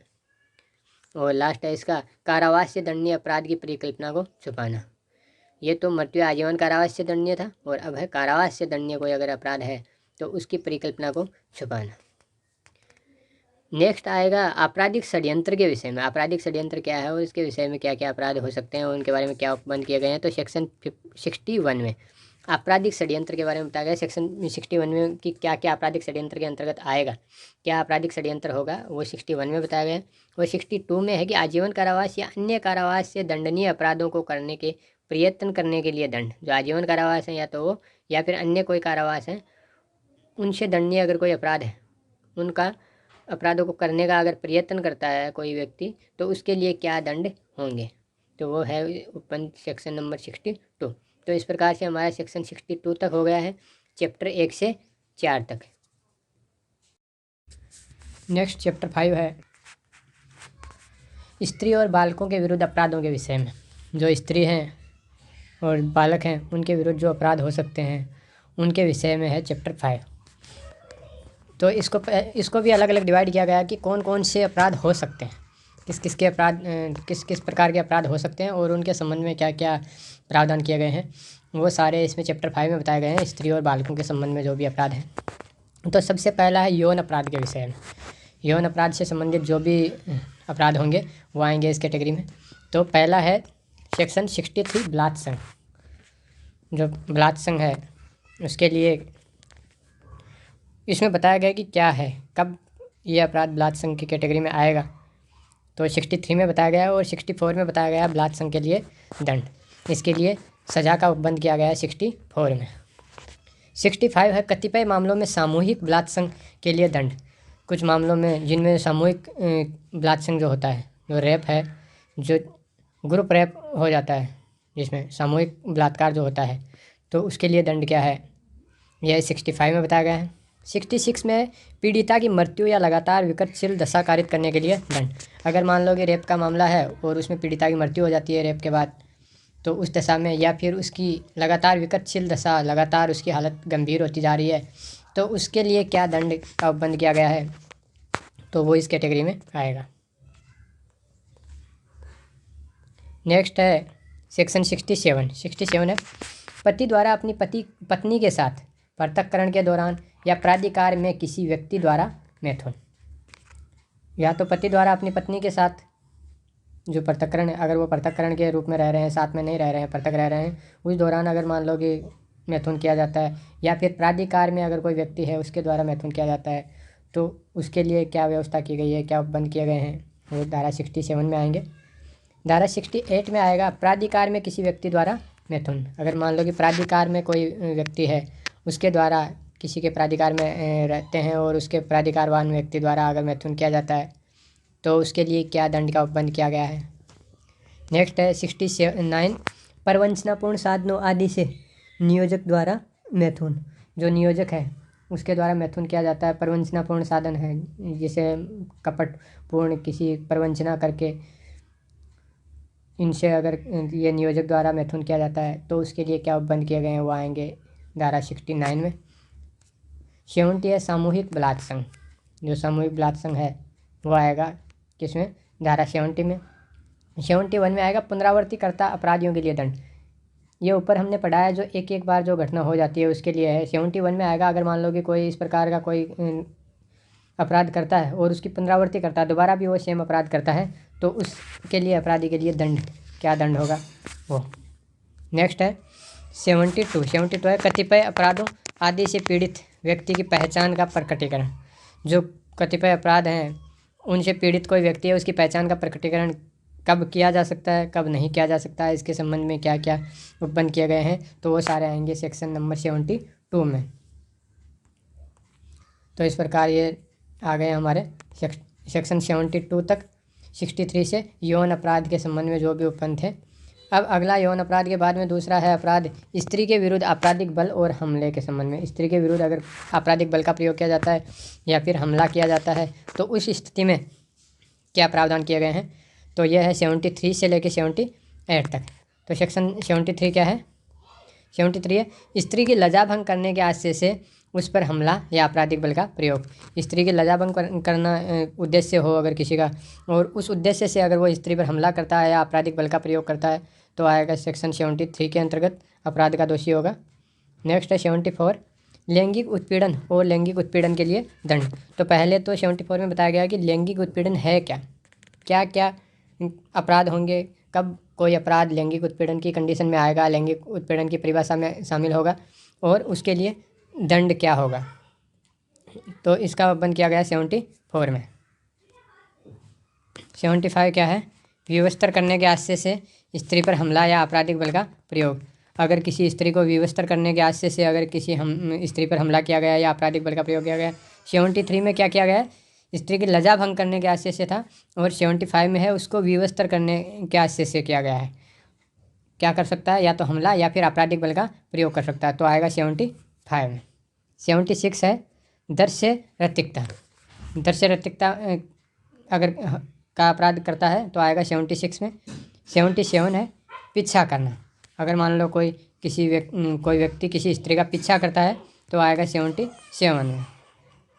78 होगा शब्द अंग विक्षेप या कार्य जो किसी स्त्री की लज्जा का अनादर करने के लिए आश्रित हो। अगर मान लो कोई शब्द इस प्रकार से बोला जाए जो स्त्री की लज्जा भंग करना चाहता हो उन शब्दों से, या कोई अंग विक्षेप इस प्रकार से करता है, या कोई अंग संचलन करता है, या कोई इस प्रकार का कार्य करता है जिससे कि स्त्री की लज्जा का अनादर होना हो, अनादर करना उसका आशय हो, तो आएगा 78 में। तो ये हो गया स्त्री के विरुद्ध आपराधिक बल और हमले का प्रयोग कब किए जाने पर अपराध है।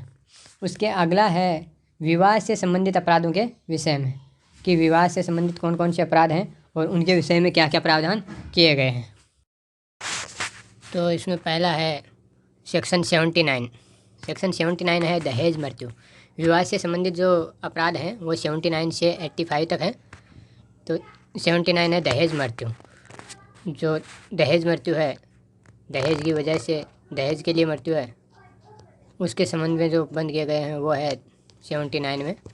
इसके बाद है 80 विधिपूर्ण विवाह का प्रवंचना से विश्वास उत्प्रेरित करने वाले पुरुष द्वारा कारित सहवास। क्या है? विधिपूर्ण विवाह का प्रवंचना से विश्वास उत्प्रेरित करने वाले कोई पुरुष अगर हो कि वो उसको प्रवंचना से मतलब उसको विश्वास उत्प्रेरित करता है कि उनका विधिपूर्ण विवाह हुआ है, जबकि ये सच्चाई नहीं है, इस प्रकार से उसमें विश्वास उत्प्रेरित कर देता है और उसके बाद उसके अगर वो सहवास कारित करता है तो उसके लिए क्या दंड दिया जाएगा उस अपराध के लिए, तो उसका उपबंध किया गया है धारा 80 में।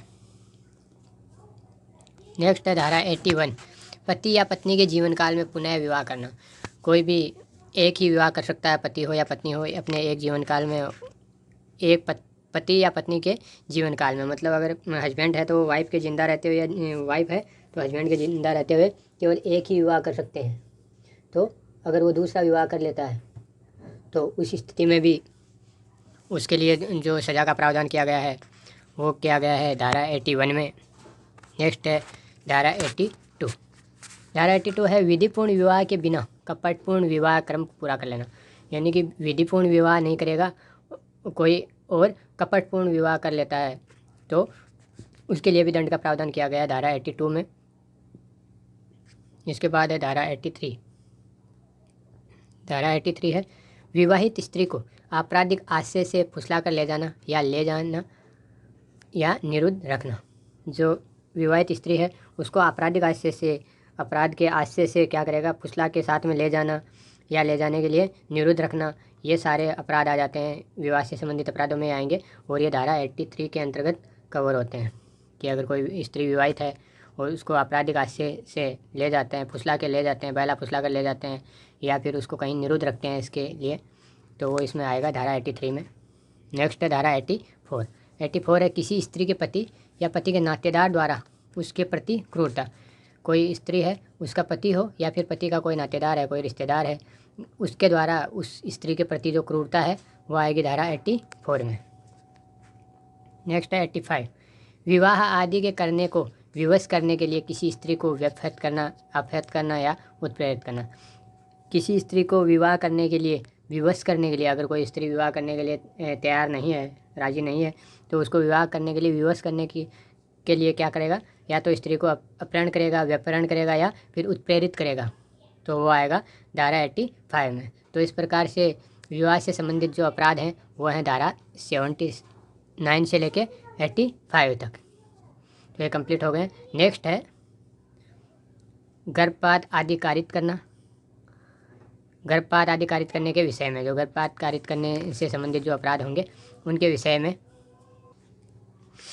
तो पहली धारा 86 है गर्भपात कारित करना। धारा 86 से 90 तक गर्भपात से संबंधित जो भी अपराध हैं वो बताए गए हैं। तो 86 है गर्भपात कारित करना। गर्भपात कारित करना कब इस कैटेगरी में अपराध आएगा, क्या होता है, वो सारी चीज़ें इसमें बताई गई हैं और इसके लिए क्या सज़ाएँ हैं, क्या सज़ा दी गई हैं, किस सज़ा का प्रावधान किया गया है, वो 86 में आएगा। नेक्स्ट है 87। 87 है स्त्री की सम्मति के बिना गर्भपात कारित करना। 86 में केवल गर्भपात कारित करने का अपराध है। इसमें यह नहीं बताया गया कि सम्मति ली गई है या नहीं ली गई है, तो सम्मति से भी हो सकता है। और लेकिन जो 87 है उसमें है कि स्त्री की सम्मति के बिना गर्भपात कारित करना, यानी कि स्त्री नहीं चाहती है कि गर्भपात हो लेकिन फिर भी गर्भपात किया जाता है, तो वो आएगा 87 में। और अगर स्त्री की सम्मति से हो रहा है तो 86 में आएगा। फिर उसके बाद है 88। 88 है गर्भपात कारित करने के आशय से किए गए कार्यों द्वारा कारित मृत्यु। गर्भपात कारित करने के आशय से, जो गर्भपात कारित करना है, इस आशय से अगर कोई कार्य किया जाता है तो उनके द्वारा अगर मृत्यु हो जाती है तो क्या होगा, वो आएगी गर्भपात कारित करने के आशय से किए गए जो कार्य हैं उनके द्वारा मृत्यु हो जाती है, तो वो आएगा इसमें, इस कैटेगरी में आएगा। नेक्स्ट है 89।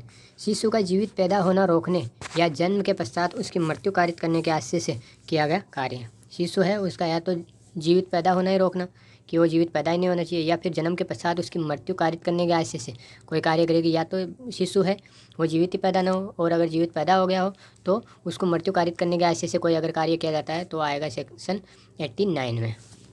और गर्भपात से संबंधित लास्ट सेक्शन है 90 कि ऐसे कार्य द्वारा जो आपराधिक मानव वध की कोटि में आता हो किसी सजीव आजाद शिशु की मृत्यु कारित करना, यानी कि कोई ऐसा कार्य हो जिसके द्वारा जो आपराधिक मानव वध में आता हो किसी सजीव जो जीवित हो आजाद शिशु की मृत्यु कारित करना।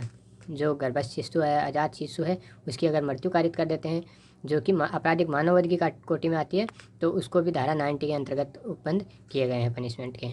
तो इस प्रकार से गर्भपात से संबंधित सेक्शन 86 से 90 तक कंप्लीट हो जाते हैं। इसके बाद में हम देखेंगे धारा 91 से क्या है, बालकों के विरुद्ध अपराधों के विषय में। बालकों के विरुद्ध जो अपराध हैं उनके विषय में क्या क्या प्रावधान किए गए हैं। तो पहला है धारा 91 में है शिशु के पिता या माता या उसकी देखरेख रखने वाले व्यक्ति द्वारा, या तो शिशु का पिता है या फिर उसकी माता है या उसकी देखरेख रखने वाला कोई व्यक्ति है, उसके द्वारा 12 वर्ष से कम आयु के शिशु का अरक्षित डाल दिया जाना या परित्याग। क्या है, या तो शिशु का माता है या पिता है या फिर उसकी देखरेख करने वाला कोई भी और व्यक्ति है जो कि 12 वर्ष से कम आयु का अगर कोई शिशु है उसको अरक्षित ही डाल देता है या उसका परित्याग कर देता है, तो वो आएगा इस कैटेगरी में सेक्शन 91 में। इसके बाद है नेक्स्ट सेक्शन 92। तो 92 क्या है, मृत शरीर के गुप्त व्ययन द्वारा जन्म छुपाना। क्या है, मृत शरीर के गुप्त व्ययन, जो मृत शरीर है उसका गुप्त रूप से व्ययन कर दे और उससे उसके जन्म को अगर छुपाया जाता है तो आएगा 92 में। 93 है अपराध को कारित करने के लिए बालक को भाड़े पर लेना, नियोजित करना या नियुक्त करना। अगर कुछ अपराध करना है उसके उद्देश्य से किसी बालक को अगर भाड़े पे लिया जाता है या नियोजित किया जाता है या फिर नियुक्त किया जाता है तो आएगा 93 के अंतर्गत दंडनीय अपराध होगा वो।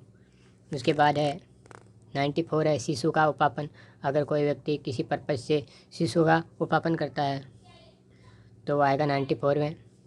और 95 है 10 वर्ष से कम आयु के शिशु के शरीर पर से चोरी करने के आशय से उसका व्यपहरण या अपहरण। क्या है कि 10 वर्ष से अगर कम आयु का कोई शिशु है तो उसके शरीर से चोरी करने के आशय से उसका व्यपहरण कर लेता है कोई व्यक्ति या फिर उसका अपहरण कर लेता है, तो वो इस कैटेगरी में आएगा, धारा 95 के अंतर्गत दंडनीय अपराध होगा। लेकिन इसके लिए शिशु की आयु है 10 वर्ष से कम। अगर 10 वर्ष से कम आयु के शिशु के साथ करता है तो आएगा। नेक्स्ट है 96 वेश्यावृत्ति आदि के प्रयोजन के लिए शिशु को बेचना।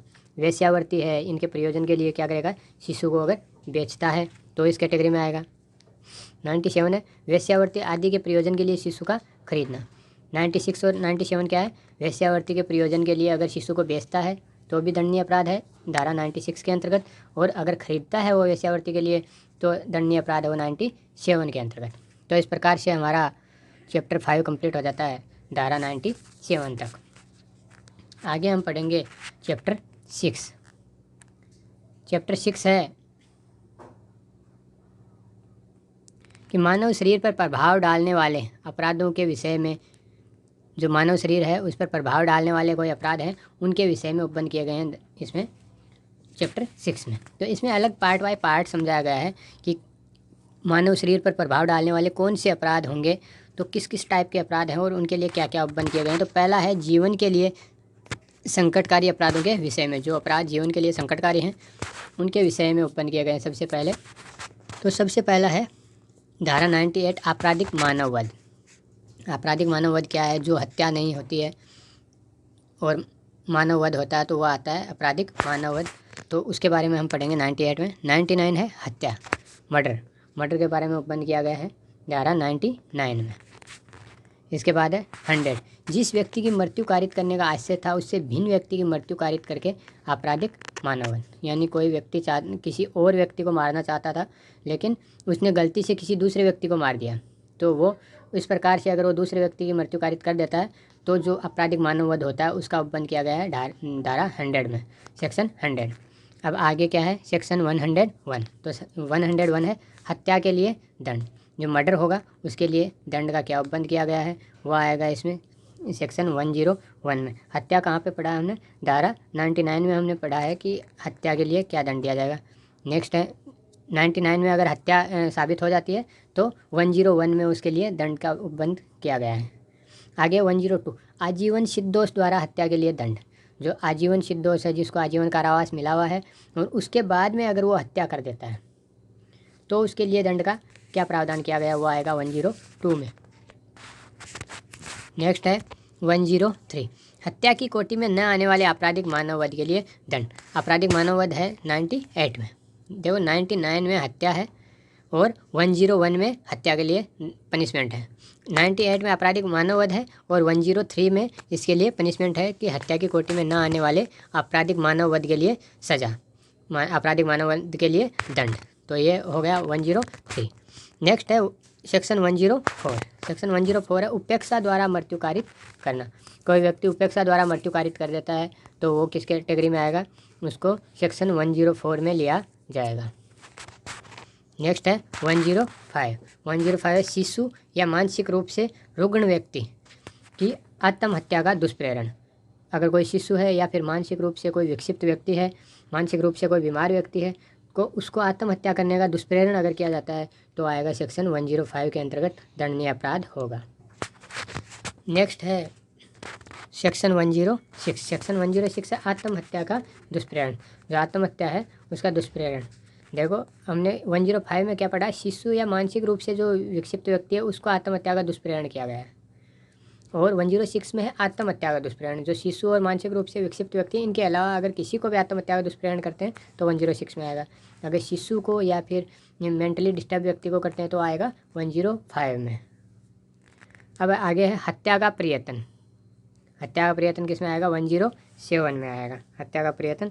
और 108 उसके बाद है आपराधिक मानववध का प्रयत्न। हत्या का प्रयत्न 107 में। आपराधिक मानववध का प्रयत्न किस में आएगा? 108 में आएगा। और उसके बाद है 109। 109 है संगठित अपराध। जो संगठित अपराध क्या होगा? ये नया जोड़ा गया है इसमें संगठित अपराध, ये पहले नहीं था संगठित अपराध आईपीसी में।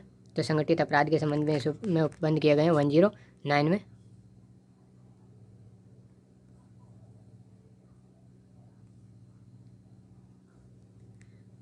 नेक्स्ट है 110 110 छोटे संगठित अपराध या सामान्यतः संगठित अपराध।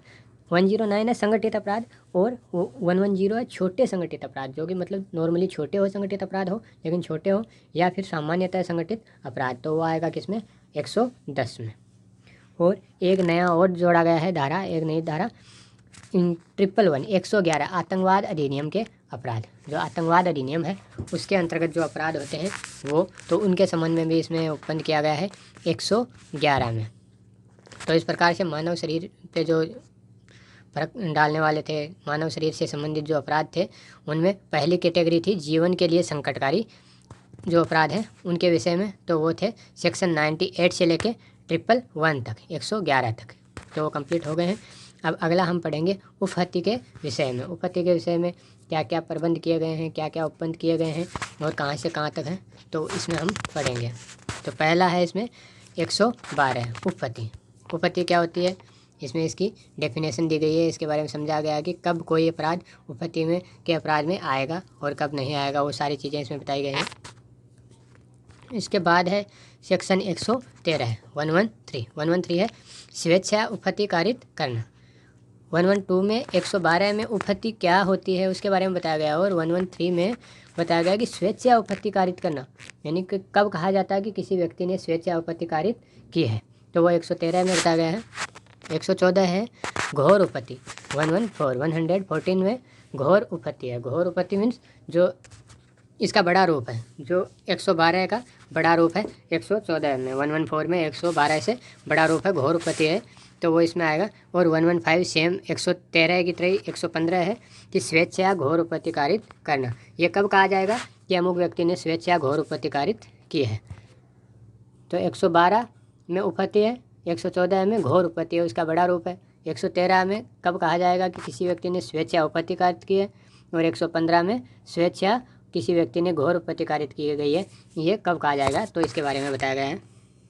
नेक्स्ट है 116 खतरनाक आयुधों या साधनों द्वारा स्वेच्छा उपपत्ति या घोर उपपत्ति कारित करना। जो खतरनाक आयुध हैं या फिर कोई साधन है उनके द्वारा स्वेच्छा उपपत्ति या घोर उपपत्ति कारित करना। ऊपर 112 से 115 में उपपत्ति या घोर उपपत्ति है, लेकिन 116 में क्या है, खतरनाक या तो कोई खतरनाक आयुध है या फिर कोई खतरनाक साधन है, उनके द्वारा उपपत्ति या घोर उपपत्ति कारित की जाती है अगर, तो वो आएगा सेक्शन 116 में। नेक्स्ट है सेक्शन 117। 117 क्या है, संपत्ति उदापित करने के लिए या अवैध कार्य कराने को मजबूर करने के लिए स्वेच्छा उपपत्ति या घोर उपपत्ति कारित करना। क्या है, या तो किसी की संपत्ति को उदापित करने के लिए, संपत्ति को हथियाने के लिए, या फिर अवैध कार्य कराने को मजबूर करने के लिए स्वेच्छा या तो उपपत्ति कारित करता है या फिर घोर उपपत्ति कारित करता है, तो आएगा धारा 117 में। अब है इसकी नेक्स्ट धारा 118। धारा 118 क्या है, संस्वीकृति उदापित करने या विवश करके संपत्ति का प्रत्यावर्तन कराने के लिए स्वेच्छा उपपत्ति या घोर उपपत्ति कारित करना। क्या है कि संस्वीकृति जो है वो उदापित स्वीकृति प्राप्त करने के लिए या फिर विवश करके संपत्ति का प्रत्यावर्तन करवाने के लिए या तो स्वेच्छा उपपत्ति कारित करेगा या फिर घोर उपपत्ति कारित करेगा, तो आएगा 118 में। तो नेक्स्ट है 119 लोक सेवक को अपने कर्तव्य से भयोपरत करने के लिए स्वेच्छा उपपत्ति या घोर उपपत्ति कारित करना। ये देखो इसमें उपपत्ति वाले में ये बताया गया है कि किन किन पर्पज से अगर उपपत्ति या घोर उपपत्ति की गई है तो उनके लिए सबके लिए अलग अलग दंड का प्रावधान किया गया है। या तो संपत्ति प्राप्त करने के लिए हो, या कोई संस्वीकृति लेनी हो, या फिर लोक सेवक को डरा के उसके कर्तव्य से भिन्न कोई कार्य करवाना हो, तो इस प्रकार से जो उपपत्ति या घोर उपपत्ति कारित करते हैं तो उसके लिए दंड का उपबंध किया गया है इसमें। नेक्स्ट है सेक्शन 120 120 है प्रकोपन पर स्वेच्छा उपपत्ति या घोर उपपत्ति कारित करना। अगर कोई प्रकोपन दिया जाता है किसी को और उस प्रकोपन पर स्वेच्छा उपपत्ति कारित करेगा या घोर उपपत्ति कारित करेगा, तो आएगा सेक्शन 120 में। नेक्स्ट है 121 अपराध करने के आशय से विष इत्यादि द्वारा उपपत्ति कारित करना। कोई व्यक्ति अपराध करने के उद्देश्य से विष द्वारा या इस प्रकार से कोई उपपत्ति कारित करता है तो इस कैटेगरी में आएगा सेक्शन 121 में। नेक्स्ट है सेक्शन 122 अम्ल आदि का प्रयोग करके स्वेच्छा घोर उपपत्ति कारित करना। जो एसिड फेंक के अगर कोई मान लो स्वेच्छा घोर उपपत्ति कारित करता है तो आएगा सेक्शन 122 में। और उपपत्ति का लास्ट सेक्शन है 123 कार्य जिससे दूसरों का जीवन या व्यक्तिगत क्षेम संकटापन हो। इस प्रकार से कोई कार्य करता है जिससे कि किसी दूसरे व्यक्ति का जीवन या फिर व्यक्तिगत क्षेम संकट में हो, तो वो आएगा 123 में। तो इस प्रकार से ये उपपत्ति के सेक्शन पूरे हो जाते हैं। इसके बाद नेक्स्ट आता है सदोष अवरोध और सदोष परिरोध। तो इसमें केवल दो ही धाराएं हैं, पहला सदोष अवरोध, दूसरा है सदोष परिरोध, धारा 124 एंड 125। तो इसमें बताया गया है धारा 124 में सदोष अवरोध कब होता है, क्या है, उसके विषय में क्या दंड के प्रावधान हैं, वो सारे धारा 124 में बताया गया है। और धारा 125 में सदोष परिरोध के बारे में बताया कि सदोष परिरोध कब कारित होता है, किस प्रकार किया जाता है और इसके लिए क्या सज़ा है, तो क्या सज़ा का उपबंध किया गया है, तो वो सारा बताया गया धारा 125 में। अब नेक्स्ट है आपराधिक बल और हमले के विषय में। आपराधिक बल है और हमला है तो उसके विषय में क्या क्या उपबंध किए गए हैं वो सारे इसमें बताए गए हैं, जो कि हैं धारा 126 से लेके 134 तक, 126 से 134 तक। तो 126 क्या है? बल। पहला है धारा बल। तो बल की इसमें डेफिनेशन दी गई है, कब बल कारित हुआ है ये कहा जाता है, तो ये इसमें धारा 126 में समझाया गया है। धारा 127 है आपराधिक बल। आपराधिक बल कब कारित होता है उसके बारे में धारा 127 में, और हमला धारा 128 में। धारा 126, 27 और 28 है वो बल, आपराधिक बल और हमला, इन तीनों की परिभाषा बताती हैं, इन तीनों के बारे में बताती हैं कि ये कब कहा जाता है कि बल क्रिएट हुआ है, या आपराधिक बल हुआ है, या फिर हमला हुआ है। तो इनके बारे में इसमें समझाया गया है धारा 126 से 128 में। अगली धारा है 129। 129 है गंभीर प्रकोपन होने से अन्यथा हमला करने या आपराधिक बल का प्रयोग करने के लिए दंड। क्या है? गंभीर प्रकोपन होने से अन्यथा, गंभीर प्रकोपन होता है उसको छोड़ दीजिए, उससे अन्यथा अगर हमला करने या आपराधिक बल का प्रयोग करने के लिए अगर कोई हमला करता है या फिर आपराधिक बल का प्रयोग करता है तो उसके लिए दंड का क्या प्रावधान किया गया है, तो वो इसमें बताया गया है धारा 129 में, 129 में। नेक्स्ट है धारा 130, 130। लोक सेवक को अपने कर्तव्य के निर्वहन से भयोप्रत करने के लिए हमला या आपराधिक बल का प्रयोग। जो लोक सेवक है उसको कर्तव्य से निर्वहन करने के लिए भयोप्रत करेगा, या फिर भयोप्रत करने के लिए क्या करेगा, या तो हमला करेगा या फिर आपराधिक बल का प्रयोग करेगा। अभी पहले हमने पढ़ा था पिछले वाले में पार्ट में कि उपहत्या कारित करेगा इसके लिए, और इसमें पढ़ रहे हैं हम क्या करेगा, वो हमला या आपराधिक बल का प्रयोग करेगा, तो आएगा धारा 130 के अंतर्गत। नेक्स्ट है धारा 131। 131 है गंभीर प्रकोपन होने से अन्यथा किसी व्यक्ति का अनादर करने के आशय से उस पर हमला या आपराधिक बल का प्रयोग करना। देखो 129 में हमने देखा था कि गंभीर प्रकोपन होने से अन्यथा है, इसमें भी गंभीर प्रकोपन से अन्यथा है, लेकिन 129 में था कि हमला करने या आपराधिक बल का प्रयोग करने के लिए दंड। इसमें दंड दिया गया है गंभीर प्रकोपन से अन्यथा। और इसमें क्या है 131 में कि गंभीर प्रकोपन होने के अन्यथा किसी व्यक्ति का अनादर करने के आशय से, अगर किसी व्यक्ति का अनादर करना है उसके आशय से उस पर हमला या आपराधिक बल का प्रयोग अगर किया जाता है तो उसके संबंध में प्रावधान किए गए हैं धारा 131, 131 में। नेक्स्ट है 132। किसी व्यक्ति द्वारा ले जाई जाने वाली संपत्ति की चोरी के प्रयत्नों में हमला या आपराधिक बल का प्रयोग। क्या है कि कोई व्यक्ति है उसके द्वारा ले जाई जाने वाली संपत्ति है, उसकी चोरी के प्रयत्न में कोई व्यक्ति कोई की संपत्ति को अगर चुराना है उसके प्रयत्न में हमला और आपराधिक बल का अगर प्रयोग किया जाता है तो वो इस कैटेगरी में आएगा धारा 132 में। नेक्स्ट है सेक्शन 133 है किसी व्यक्ति का सदोष प्रतिरोध करने के प्रयत्नों में हमला या आपराधिक बल का प्रयोग। यानी कोई किसी व्यक्ति का सदोष प्रतिरोध करना चाहता है और उसका प्रयत्न करने में क्या करेगा, वो हमला या आपराधिक बल का प्रयोग करेगा, तो वो आएगा धारा 133 में। और इसकी लास्ट धारा है 134, 134। गंभीर प्रकोपन मिलने पर हमला या आपराधिक बल का प्रयोग। ऊपर हमने इसमें पढ़ा है 2-3 जगह कि गंभीर प्रकोपन मिलने के अन्यथा हमला या आपराधिक बल का प्रयोग करता है, और लास्ट में बताया गया है कि अगर गंभीर प्रकोपन मिलता है और उस पर कोई हमला या आपराधिक बल का प्रयोग किया जाता है तो उसमें क्या प्रावधान किए गए हैं। अब नेक्स्ट है व्यपहरण, अपहरण और बलात् श्रम के विषय में। व्यपहरण हो जाता है, अपहरण हो जाता है या फिर बलात् श्रम किया जाता है, तो इसके संबंध में क्या क्या उपबंध किए गए हैं वो पढ़ेंगे हम इस पार्ट में। तो पहला है धारा 135 व्यपहरण। इसमें व्यपहरण के बारे में समझाया गया है। और धारा 136 में समझाया गया है अपहरण के बारे में। तो इन दोनों में परिभाषाएं बताई गई हैं और बताया गया है कि कब कोई मामला इस प्रकार का होता है या कब कहा जाता है कि उसका व्यपहरण हुआ है या उसका अपहरण हुआ है, तो इसके बारे में विस्तार से समझाया गया है सेक्शन 135 एंड 136 में। नेक्स्ट है 137 है 137। भीख मांगने के प्रयोजन के लिए बालक का व्यपहरण या विकलांगीकरण। यानी कि कोई व्यक्ति किसी को भीख मांगने के प्रयोजन के लिए किसी बालक का व्यपहरण कर लेता है या फिर उसका विकलांगीकरण कर देता है, उसको विकलांग बना देता है, तो उसके लिए दंड। नेक्स्ट है हत्या करने के लिए या फिरौती के लिए व्यपहरण या अपहरण। या तो हत्या करने के लिए करता है या फिर फिरौती के लिए करता है, किसी व्यक्ति का या किसी बालक का अपहरण या व्यपहरण। अगर किसी की हत्या करने के लिए अपहरण या व्यपहरण कर लेता है या फिर उसका व्यपहरण या व्यपहरण करके उसे फिरौती मांगता है, फिरौती मांगने के पर्पज़ से अगर करता है तो वो आएगा धारा 138 के अंतर्गत। नेक्स्ट है धारा 139, विदेश से लड़की या लड़के का आयात करना। अगर किसी फॉरेन कंट्री से, विदेश से किसी लड़की का या लड़के का अगर आयात करते हैं, लाते हैं उनका, तो आएगा धारा 139 के अंतर्गत वो अपराध होगा। नेक्स्ट है धारा 140, व्यक्ति को घोर उपपत्ति, दासत्व आदि का विषय बनाने के उद्देश्य से व्यपहरण या अपहरण क्या करता है, किसी व्यक्ति को घोर उपपत्ति का या दास बनाने का आदि विषयों के इन उद्देश्यों से क्या करता है, उसका या तो व्यपहरण करता है या फिर अपहरण करता है, तो वो आएगा धारा 140 के अंतर्गत दंडनीय है। नेक्स्ट है 141, व्यक्ति का दुर्व्यापार। अगर किसी व्यक्ति का दुर्व्यापार किया जाता है तो धारा 141 में और 142 में ऐसे व्यक्ति का जिसका दुर्व्यापार किया गया है शोषण।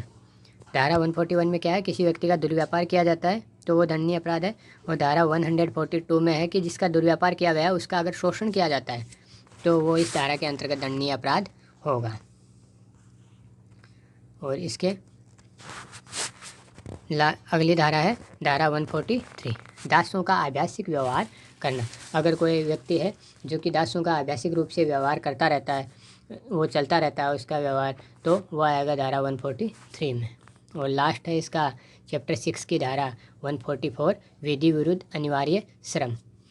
तो विधि के विरुद्ध अगर कोई अनिवार्य श्रम करता है जो विधि के विरुद्ध है, इस प्रकार का करता है अपराध, तो वो आएगा धारा 144 में। तो इस प्रकार से हमारा चैप्टर 6 कंप्लीट हो जाता है।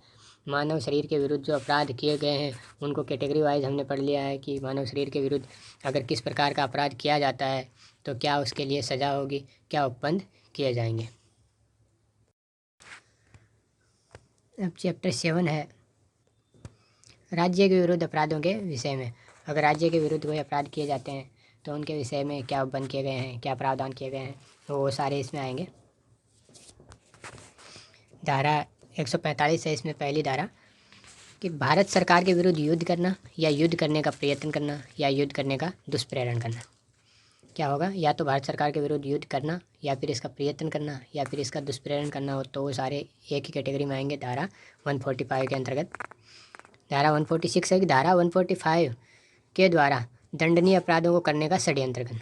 जो धारा 145 में जो दंडनीय अपराध हैं, क्या क्या दंडनीय है, या तो युद्ध करना भारत सरकार के विरुद्ध, या इसका प्रयत्न करना, या फिर इसका दुष्प्रेरण करना।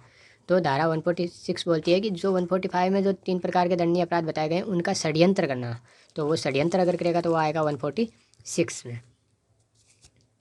इसके बाद है नेक्स्ट 147, भारत सरकार के विरुद्ध युद्ध करने के आशय से आयुध आदि संग्रह करना। यानी कि अगर कोई व्यक्ति भारत सरकार के विरुद्ध युद्ध करने के इरादे से आयुध सामग्री को संग्रह कर रहा है तो वो आएगा धारा 147 में। नेक्स्ट है सेक्शन 148, 148, 148 कि युद्ध करने की परिकल्पना को सुकर बनाने के आशय से छिपाना। युद्ध करने की जो परिकल्पना है उसको सुकर बनाने के आशय से उस परिकल्पना को अगर कोई व्यक्ति छुपाएगा तो वो आएगा धारा 148 के अंतर्गत दंडनीय अपराध के अंतर्गत आएगा। नेक्स्ट है धारा 149, 149 क्या बोलती है कि किसी विधिपूर्ण शक्ति का प्रयोग करने के लिए विवश करने या उसका प्रयोग अवरोधित करने के आशय से राज्यपाल, राष्ट्रपति आदि पर हमला करना। क्या है कि कोई विधिपूर्ण शक्ति का या तो प्रयोग करने के लिए विवश करना या फिर उसका प्रयोग अवरोधित करना। इन 2 प्रकार के उद्देश्यों के लिए राष्ट्रपति या राज्यपाल पर अगर कोई व्यक्ति हमला करता है तो आएगा धारा 149 के अंतर्गत। नेक्स्ट है धारा 150 है भारत की संप्रभुता, एकता और अखंडता के खतरे में डालने वाला कार्य करना। या तो भारत की एकता है, अखंडता है या संप्रभुता है, उसको खतरे में डालने वाला अगर कोई कार्य किया जाता है तो वह आएगा किसमें, धारा 150 में। नेक्स्ट है धारा 151, 151, भारत से मैत्री संबंध रखने वाले किसी विदेशी राज्य के विरुद्ध युद्ध करना। कोई विदेशी राज्य है, कोई विदेशी फॉरेन कंट्री है जो कि भारत से मैत्री संबंध रखता है तो उनके साथ उनके विरुद्ध युद्ध करना, तो वो आएगा धारा 151 में। नेक्स्ट है 152, भारत सरकार के साथ शांति का संबंध रखने वाली शक्ति के राज्य क्षेत्र में लूटपाट करना। कोई ऐसी कंट्री है, कोई ऐसी शक्ति है जो कि भारत सरकार के साथ शांति का संबंध रखती है, उसके राज्य क्षेत्र में अगर लूटपाट करेगा कोई तो वो धारा 152 के अंतर्गत दंडनीय होगा। नेक्स्ट है धारा 153। तो 150 क्या है, 153 क्या है कि धारा 151 और 152 में वर्णित युद्ध या लूटपाट द्वारा ली गई संपत्ति प्राप्त करना। या तो 151 में जो है भारत सरकार के साथ में मैत्री का संबंध करने वाला राज्य है उससे युद्ध करेगा और उसमें कोई संपत्ति मिलेगी वो, या फिर भारत सरकार के साथ में कोई शांति का संबंध रखने वाली शक्ति है उसके क्षेत्र में अगर लूटपाट करेगा तो उससे लूटपाट में जो संपत्ति मिलेगी वो, तो उस संपत्ति को अगर कोई व्यक्ति प्राप्त करेगा तो वह आएगा धारा 153 के अंतर्गत। नेक्स्ट है 154। 154 क्या है, लोक सेवक का स्वेच्छा राज कैदी या युद्ध कैदी को निकल भागने देना। अगर कोई लोक सेवक है वो किसी व्यक्ति को जो राज कैदी है या फिर युद्ध कैदी है उसको अपनी इच्छा से स्वेच्छा निकल भागने के लिए उसको अवसर दे देगा, उसको निकल भागने देगा, तो वो आएगा धारा 154 के अंतर्गत दंडनीय होगा। नेक्स्ट है धारा 155 कि उपेक्षा से लोक सेवक का ऐसे कैदी का निकल भागना सहन करना। जो 154 है उसमें बताया गया है कि स्वेच्छा युद्ध कैदी या राज कैदी का निकल भागने देना, उसको निकल भागने के लिए अगर कोई देगा, निकल कर भागने देगा तो वो आएगा 154 में।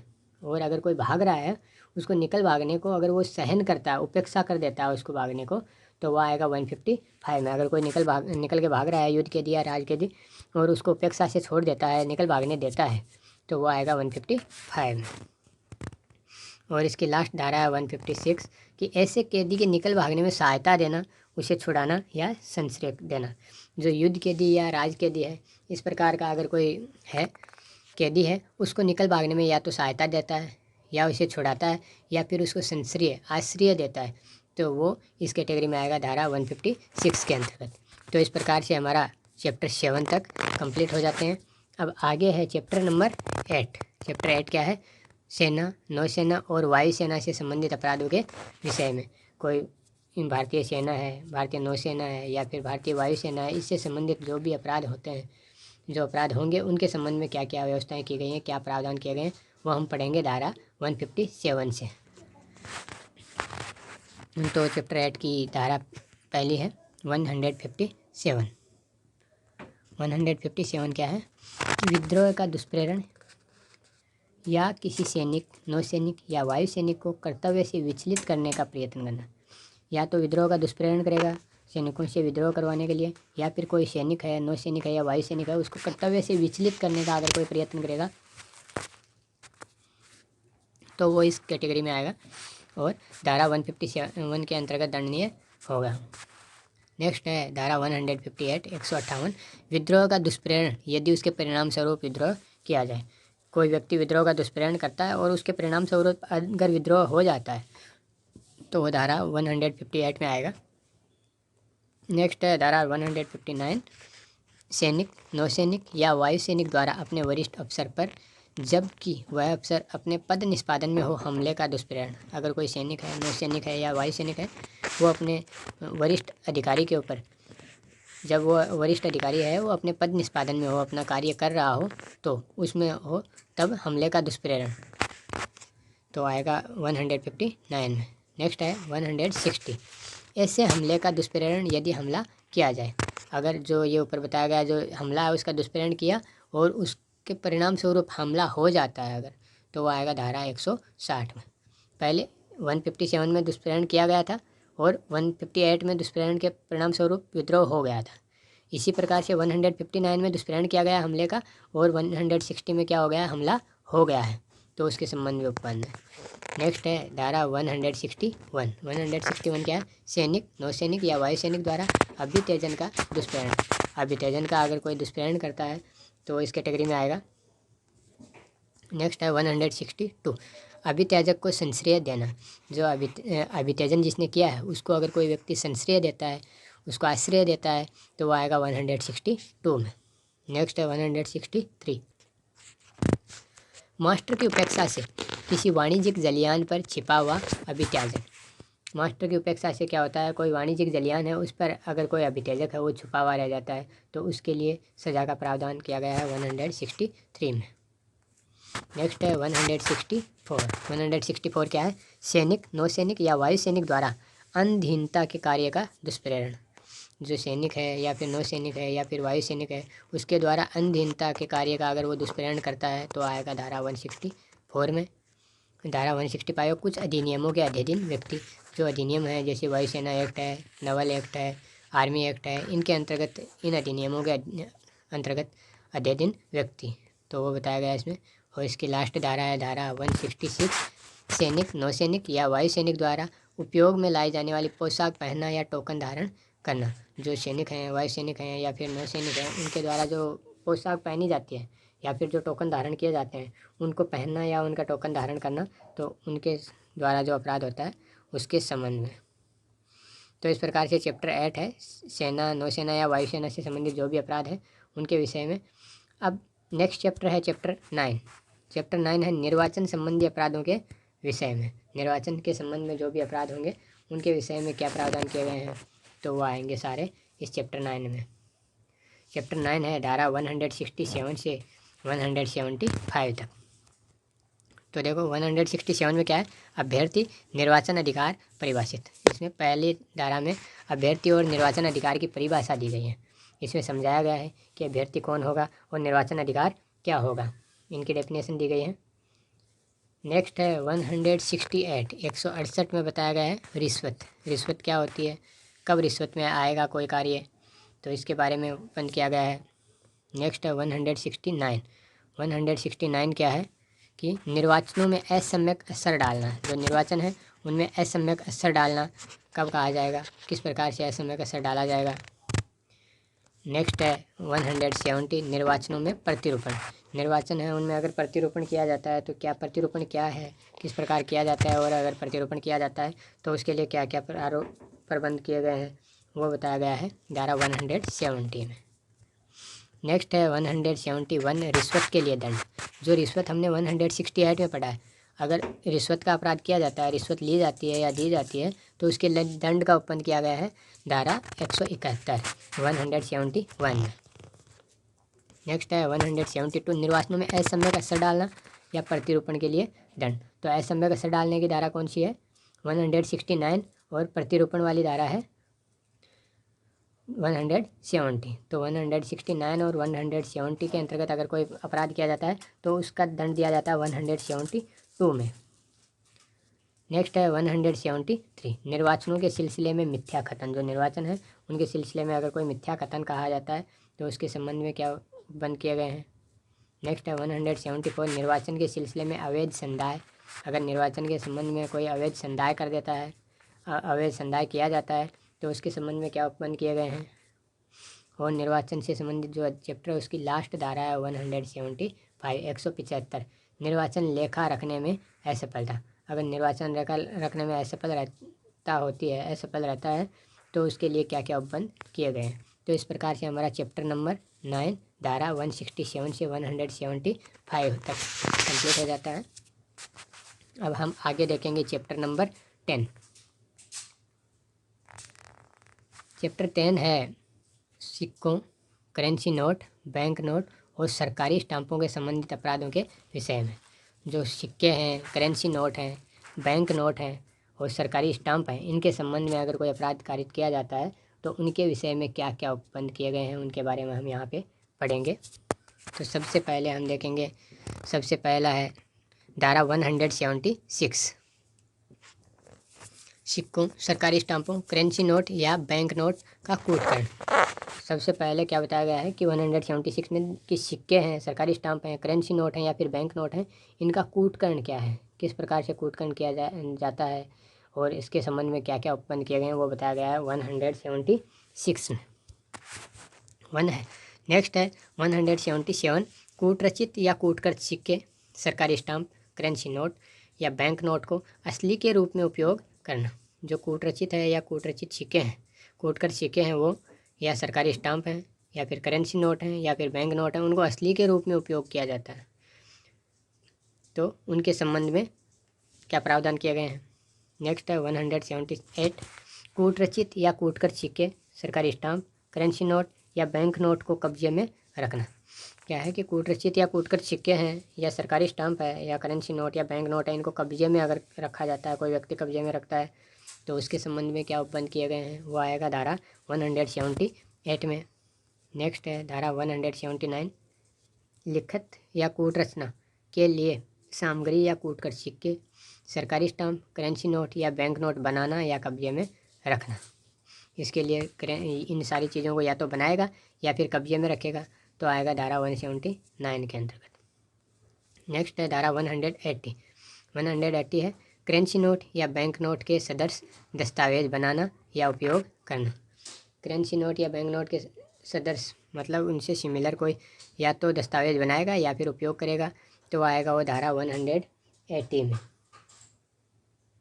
इसके बाद नेक्स्ट है धारा 181। 181 क्या है? इस आशय से कि सरकार को हानिकारित हो उस पदार्थ पर से जिस पर सरकारी स्टाम्प लगा हुआ है, लेख मिटाना या दस्तावेज से वह स्टाम्प हटाना जो उसके लिए उपयोग में लाया गया है। यानी कि इस पर्पज से या तो जो इस सरकारी स्टाम्प लगा हुआ है उसके ऊपर लेख है उसको मिटाएगा या फिर दस्तावेज से वो स्टाम्प हटा देगा। क्यों उठाएगा? क्योंकि ये सोच के कि इससे सरकार को हानि हो, सरकार को हानिकारित करने के आशय से वो उस स्टाम्प पर से लेख को या तो मिटा देगा या स्टाम्प को हटा देगा, तो उसके लिए उत्पन्न किए गए हैं धारा 181 में। नेक्स्ट है धारा 182। 182 है ऐसे सरकारी स्टाम्प का उपयोग जिसके बारे में ज्ञात है कि उसका पहले उपयोग हो चुका है। कोई व्यक्ति ऐसे सरकारी स्टाम्प का उपयोग करता है जिसके बारे में ये पता हो कि उसका पहले उपयोग हो चुका है, लेकिन वो जानबूझकर उसका दोबारा से उपयोग करता है, तो वह आएगा 182 के अंतर्गत। इसके बाद है नेक्स्ट धारा 183।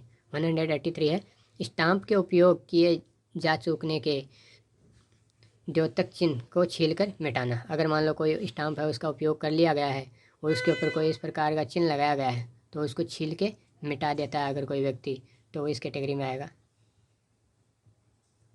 नेक्स्ट है धारा 184। 184 है बनावटी स्टाम्पों का प्रतिषेध। जो बनावटी स्टाम्प है उनका प्रतिषेध किया गया है। नेक्स्ट धारा है 185। टकसाल में नियोजित व्यक्ति द्वारा सिक्के का, टकसाल क्या होती है? जहाँ पे सिक्के बनाए जाते हैं उसको बोलते हैं टकसाल। तो टकसाल में अगर कोई व्यक्ति नियोजित है तो उस व्यक्ति द्वारा सिक्के का उस वजन या मिश्रण से भिन्न कारित किया जाना जो विधि द्वारा नियत है। सिक्के बनाने के लिए जो मिश्रण बनाया जाता है उस मिश्रण का जो जिस रेशियो में वो मिश्रण बनाया जाता है उससे भिन्न रेशियो में अगर वो बना देता है तो वो आएगा उसमें। और नेक्स्ट है इसकी लास्ट धारा 186। टकसाल को सिक्का बनाने का उपकरण विधि विरुद्ध रूप से लेना। टकसाल से जो सिक्का बनाने का उपकरण है वो विधि विरुद्ध रूप से अगर ले लेता है तो वो इस कैटेगरी में आएगा धारा 186। तो इस प्रकार से चैप्टर 10 तक हमारा कंप्लीट हो जाता है। नेक्स्ट है चैप्टर 11 लोक प्रशांति के विरुद्ध अपराधों के विषय में। लोक प्रशांति के विरुद्ध जो अपराध हैं उनके विषय में क्या क्या उत्पन्न किए गए हैं। तो पहला है धारा 187 विधि विरुद्ध जमाव। इसमें धारा में बताया गया कि विधि विरुद्ध जमाव क्या है, कब किसी जमाव को विधि विरुद्ध जमाव कहा जाता है, वो धारा 187 में बताया गया है। इसकी डेफिनेशन है 187 में विधि विरुद्ध जमाव की। नेक्स्ट है 188। 188 क्या है कि विधि विरुद्ध जमाव का हर सदस्य सामान्य उद्देश्य को अग्रसर करने के लिए किए गए अपराध का दोषी है। जो विधि विरुद्ध जमाव है उसका हर सदस्य क्या होगा? सामान्य उद्देश्य को अग्रसर करने के लिए जो अपराध किए गए हैं उनका दोषी होगा, इसको इसका दोषी माना जाएगा। नेक्स्ट है धारा 189 बलवा करना। बलवा करना की इसमें परिभाषा दी गई है कि बलवा करना क्या है, किस प्रकार से बलवा किया जाता है या कब कहा जाता है कि ये बलवा हुआ है, तो वह आएगा 189 में। नेक्स्ट धारा है 190 बलवा करने के आशय से सवेरिता से प्रकोपन देना यदि बलवा किया जाए। क्या है इसमें कि जो बलवा करना है, बलवा करने के आशय से सवेरिता से अपने आप से स्वेच्छा से प्रकोपन देगा, और इसके बाद में क्या क्या कंडीशन होगी, अगर प्रकोपन देता है उसके परिणाम स्वरूप या तो बलवा हो जाता है या बलवा नहीं होता है। तो उन दो कैटेगरी में इसमें बताया गया धारा 190 में। नेक्स्ट है धारा 191। 191 क्या है? उस भूमि के स्वामी, अधिभोगी आदि जिस पर विधि विरुद्ध जमाव या बलवा किया गया है का दायित्व।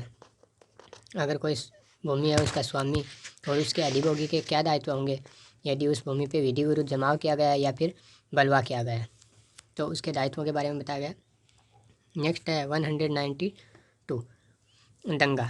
कब कहा जाता है कि दंगा का अपराध हुआ है, तो ये 192 में आएगा। 193 में आएगा लोक सेवक जब बलवे इत्यादि को दबा रहा हो तब उस पर हमला करना या उसे बाधित करना। अगर कोई लोक सेवक है वो बलवे को दबा रहा हो और उस टाइम पे उस पर अगर हमला किया जाता है या फिर उसके काम में बाधा डाली जाती है तो वो अपराध आएगा 193 के अंतर्गत।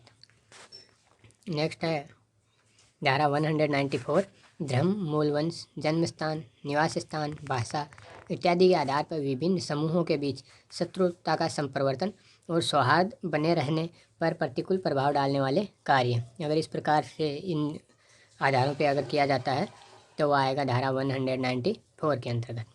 और धारा 195 है कि राष्ट्रीय अखंडता पर प्रतिकूल प्रभाव डालने वाले लांछन, प्राख्यान। जो राष्ट्रीय अखंडता है उस पर प्रतिकूल प्रभाव डालने वाले अगर जो भी लांछन है, प्राख्यान है, तो वो आएंगे सारे इसके अंतर्गत धारा 195 के अंतर्गत। तो इस प्रकार से हमारा चैप्टर 11 कंप्लीट हो जाता है। अगला चैप्टर है 12। चैप्टर 12 है लोक सेवकों द्वारा या उनके संबंध में उनसे संबंधित अपराधों के विषय में। जो लोक सेवक हैं उनसे संबंधित अपराधों के विषय में इसमें प्रावधान किए गए हैं, तो वो होंगे धारा 196 से 203 तक। तो अभी है धारा 196। लोक सेवक जो किसी व्यक्ति को क्षति कारित करने के आशय से विधि की अवज्ञा करता है। अगर कोई लोक सेवक है जो किसी व्यक्ति को हानि पहुंचाना चाहता है, क्षति कारित करना चाहता है, उसके आशय से अगर विधि की अवज्ञा करता है तो वो आएगा इस धारा के अंतर्गत, धारा 196 के अंतर्गत दंडनीय होगा। धारा 197 क्या है कि लोक सेवक जो विधि के अधीन निर्देश की अवज्ञा करता है। अगर कोई लोक सेवक है जो विधि के अधीन कोई निर्देश है उसकी अवज्ञा करता है। या फिर 198 है पीड़ित का उपचार न करने के लिए दंड। अगर कोई पीड़ित व्यक्ति है किसी भी हॉस्पिटल में, अस्पताल में, उसका उपचार नहीं किया जाता है तो उसके लिए दंड का प्रावधान है। नेक्स्ट है धारा 199। लोक सेवक जो क्षति कारित करने के आशय से अशुद्ध दस्तावेज रचता है। जो कोई दस्तावेज रचता है अशुद्ध रूप से लोक सेवक किस उद्देश्य से, क्षति कारित करने के आशय से, तो वो इस कैटेगरी में आएगा धारा 199 में। धारा 200 है लोक सेवक जो विधि विरुद्ध रूप से व्यापार में लगता है। अगर कोई लोक सेवक है जो विधि विरुद्ध रूप से व्यापार में लगता है तो वो आएगा इसमें धारा 200 में। नेक्स्ट है धारा 201। लोक सेवक जो विधि विरुद्ध रूप से संपत्ति क्रय करता है या उसके लिए बोली लगाता है। अगर कोई लोक सेवक है जो विधि विरुद्ध रूप से संपत्ति क्रय करता है या फिर उसके लिए बोली लगाता है तो वो आएगा धारा 201 में। नेक्स्ट है धारा 202, लोक सेवक का प्रतिरूपण। अगर लोक सेवक का प्रतिरूपण किया जाता है, कोई प्रतिरूपण करता है, तो वो आएगा धारा 202 में। और लास्ट है इसका लोक सेवक से संबंधित अपराध का धारा 203, कपटपूर्ण आशय से लोक सेवक के उपयोग की पोशाक पहनना या टोकन को धारण करना। अगर कोई व्यक्ति कपटपूर्ण आशय से लोक सेवक के उपयोग की पोशाक को पहनता है या टोकन को धारण करता है तो वो इस कैटेगरी के अंतर्गत आएगा, धारा 203 के अंतर्गत दंडनीय अपराध करेगा। तो इस प्रकार से हमारा चैप्टर 12 तक कंप्लीट हो गए हैं। चैप्टर 1 से 12, धारा 1 से 203 तक, 203 तक। इस वीडियो में हम इतना ही देखेंगे। इसके बाद नेक्स्ट वीडियो में हम चैप्टर 13 से शुरू करेंगे।